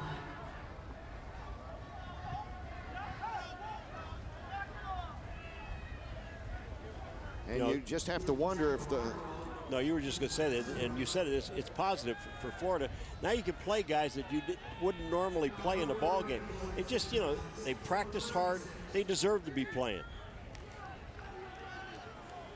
And you wonder in losses they look on. Some think those are the two teams that might finish up in the championship. We had that speculation going already in both camps, and here we are barely through the first week of the season. Little slant and a completion. Murphy hauls it in. Frank Murphy, who made a touchdown catch earlier. And you might ask yourself, what is a Florida Tusker? And what is that? In typical Marlon Perkins fashion, we spared no expense in tracking it down, and that, my friend, is a member of the Warthog family. As they say here in the great Sunshine State, that is our Tusker. And that led to the nickname. That is a beautiful animal, you know. It is if you're at a distance. And not close, I would imagine. And that is Shad Williams. Tripped up, kept his balance, and makes another nice pickup of 12 yards. A couple more runs like that from Shad Williams, and he'll be the leading rusher in this game. He'll be close, won't he? Williams has already picked up 18 yards. Now 20 is up to 29 yards for Williams in this game. All in this drive. This has been the Shad Williams drive. And I'll tell you what, Teddy Cottrell, you know, a lot of coaches, when you play a bad game and you're mistackling things, I guess, you know what, first game, okay, we were a little sloppy. Then they don't show you the game. They're going to show them this game. And if I were the guys, I might miss that practice where they're going to show the film, which would probably be early tomorrow or late tonight. Florida, it's their second timeout in the half. Timeout for Florida, under 4 minutes to go in the game. Can Shad Williams pick up some more yards? That's a big question. Florida in control.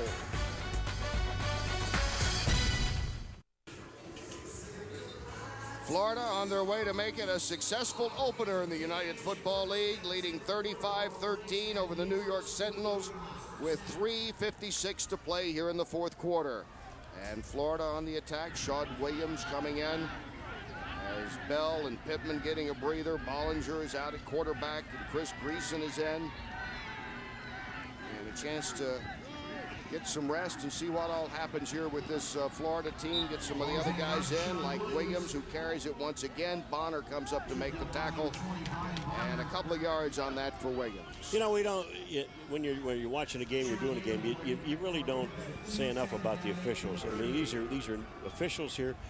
These guys are experienced, but this is a new league. They don't know most of these guys that are out here, and you think they really had control of this football game. Just think about it. There was not one flag.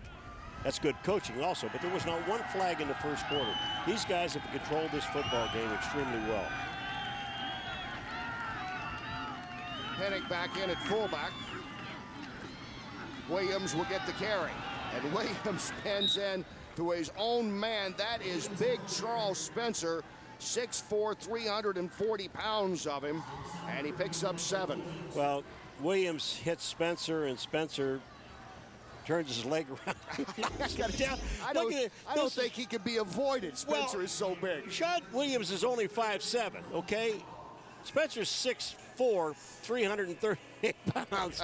And when you're running your own man, you go to that guy, you're going down.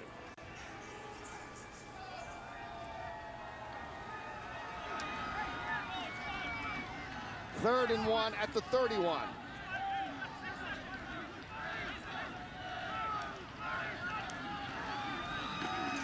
Play action. Look out. Grayson from behind. Spencer giving him some protection. It's deflected, batted into the air, and falls harmlessly to the ground. Brian Robinson getting in there to get his big paw on it for New York.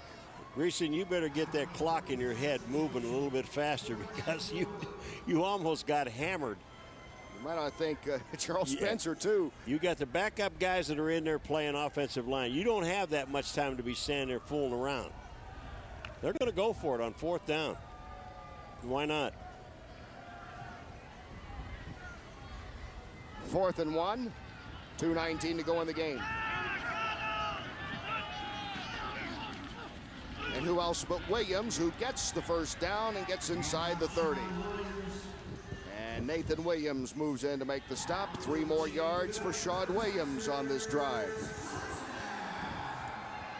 2-minute warning is approaching.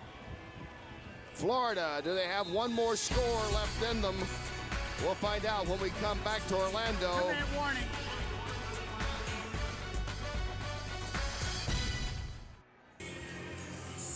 (35-13), that is the score at one time, 10-0 in favor of New York. And then New York burned by their turnovers tonight, 21 points. Florida scored off New York turnovers. They're wrapping things up here. Sean Williams continues to get a lot of work in the final few minutes of this game, as Tatum Bell and Michael Pitt and Brooks Bollinger will all rest up for Coach Jim Haslett to get ready to play Las Vegas next week. We'll be back next Saturday night here on HDNet with 2 teams I think are pretty angry, California and New York, as we'll be in San Francisco for that game. And, you know, I'm looking forward. What I'm looking forward to in that game is you got 2 teams that have not won a game. Obviously, second game, they both lost their first, is the adjustments that they're going to make and what the coaches are going to do with their football teams. Because, you know, the whole thing is, okay, this game is gone. You know, forget about it. Look at the mistakes you made. Look at what you can do better. And then hope like hell you can do it better the next week. Jim Haslett gets the bath. Yeah, that probably feels pretty good, I got to tell you, on this night. You want one? I wouldn't have, you know, about an hour ago it would have been nicer, wouldn't it, before the breeze at least started whipping around up here in the upper deck of the Citrus Bowl. A crowd of over 11,000. Yeah, he probably likes having that ice in it. Tatum Bell and Pittman, Pittman for sure. Pittman for sure leading the way there. I think Chase Bullock might have also been on that, as Grayson will take another knee, and this game goes into the books. The first time in the United Football League is a victorious one for Coach Jim Haslett and the Florida Tuskers. They capitalized on the mistakes. They got the running game that Paul McGuire talked about going in the second half. And Brooks Bollinger was very impressive tonight, 4 touchdown passes. Well, you know, it's nice to see Teddy Cottrell and Jim Haslett going in the middle of the field. And we didn't mention it earlier in the game, but Jim Haslett was coached by Teddy Cottrell when he was up in Buffalo. So Jim, you know, understands the man, and they are truly good friends. They just want this league to succeed, and they want to see these young men have a chance to move forward in their lives and maybe someday get back to the National Football League. We saw a hard-played game tonight. I mean, it was a tired New York team for the last quarter and a half. They were running totally out of gas in this heat, but it was a hard-played game for most part. You know, Kenny, and you have a lot more energy when you're winning. You know, and when you look at a clock and you're down by 20 in the scoreboard, you're down by 22 points. I'm going to tell you, it's disheartening. A big night for Florida. They're off to a 1-0 start. Simeon Rice and company on the short end of a 35-13 score.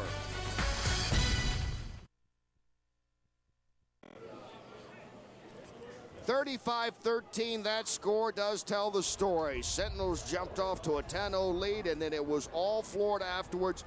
New York, well, mistakes come back to haunt, and they did in a big way. 21 points the Tuskers scored on 3 New York turnovers. An impressive win to get things started for Coach Jim Haslett and the gang here in Florida. And standing by with the winner, I do believe, is Natalie. You're right, Kenny. Coach Haslett getting a good old Gatorade bath from your players. But what players stepped up tonight that you were really pleased with? Well, I was concerned early because, we weren't really playing fast and we weren't doing the things that we've been doing in practice. And then after we got the turnover, then we started playing fast. I thought the running game was excellent on the offensive side.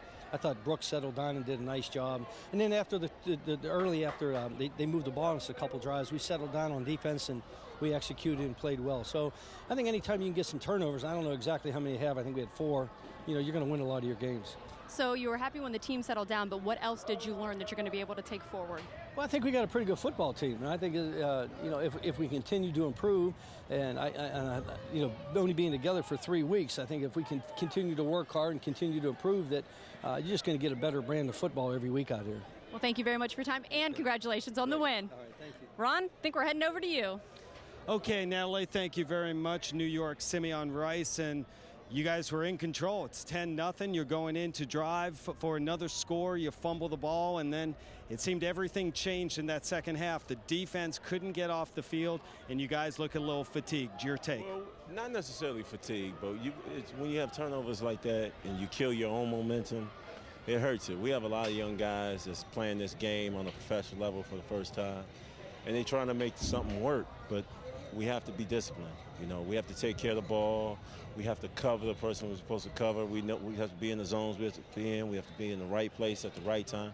Play the defense that we're given, basically. And we didn't do that from a defensive side of the ball. And from an offensive side, we just didn't take care of the ball like we should have. Too many turnovers. As one of the veterans and leaders of this team, what do you say to those young guys? Well, this is football. This is what it is on the pro level. You got to grow up quick. You don't have a long time. There's not a lot of time, especially in this window that we have to really build on. But you have to build where you are. You have to understand this, put this behind you, go out next week, work diligently, and put what's in front of us, what's important, and that's getting the W. We have to put that foremost in front of our minds, that we got to go out and win games and play the right way. It comes down to playing disciplined football. You need to have a short memory, too. Simeon, thanks for the time. No doubt. Respect. Okay, Natalie, back over to you. Thanks, Ron. Brooks Bollinger getting 4 touchdown passes tonight. Brooks, are you happy with your game? It was. There's going to be a lot to learn from on this tape. I think the guys did a great job of hanging together. We had a good drive early, and I made a couple bad plays down on the goal line, took the sack, and then had the interception, and New York really had the momentum.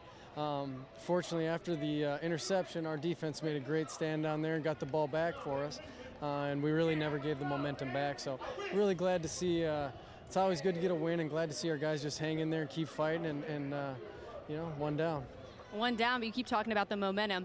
How do you take this momentum from tonight and move forward with the rest of the season? Well, the good news is we only got, 3 days? We go to Vegas. It's going to be a quick turnaround, so I think it's important to get guys rested up, learn what we can from the tape, and be ready to get on a flight and go out there and play Vegas. Obviously, they had a big win the other night. Well, thank you very much for your time, and good luck in Vegas. Kenny, I think we're heading back upstairs to you. We're still here, Natalie. And Paul, as Brooks hit on, we've talked about that turnover so huge down here. Early on, it's 10-0, could have been 17-0, a fumble by Tofield, a recovery, and then they go 80 yards for the score, and after that, it just seemed to go totally the other way. Well, and there'll be people sitting out there saying, well, it wouldn't have made any difference anyway. Look at the final score. Well, you got to understand something, folks. That score would have been 17-0, and Florida might not have been able to score in the end of that first half. So, you just don't know. But when the momentum swings and you really aren't that good, you can't make it turn around for you, and it didn't. We were very happy, and they were happy that they got 3 more points before the half ended. But that was the end of it. It was over. Right after, when Florida took the ball in the second half, they went right down the field, scored. The game was basically over. And as you mentioned, we talked in the pregame about the depth of the running attack, and they got it going tonight in the second half, did the Tuskers. to even add to their arsenal when you've got Bollinger throwing it well and you got Bell running and Pittman running. That's a pretty tough offense to face the rest of the year. It is, and especially, and I think Bollinger would say the same thing. When you throw, when you in a game, and you can throw when you want to throw, not when you have to throw, when you want to throw. And they're sitting back there, they're playing 6 on the line of scrimmage trying to stop the run. You could throw the ball all over the ballpark, and this is what happened in this ball game. We'll have even more final thoughts when we return to Orlando, where Florida has started off their season with a 35-13 win.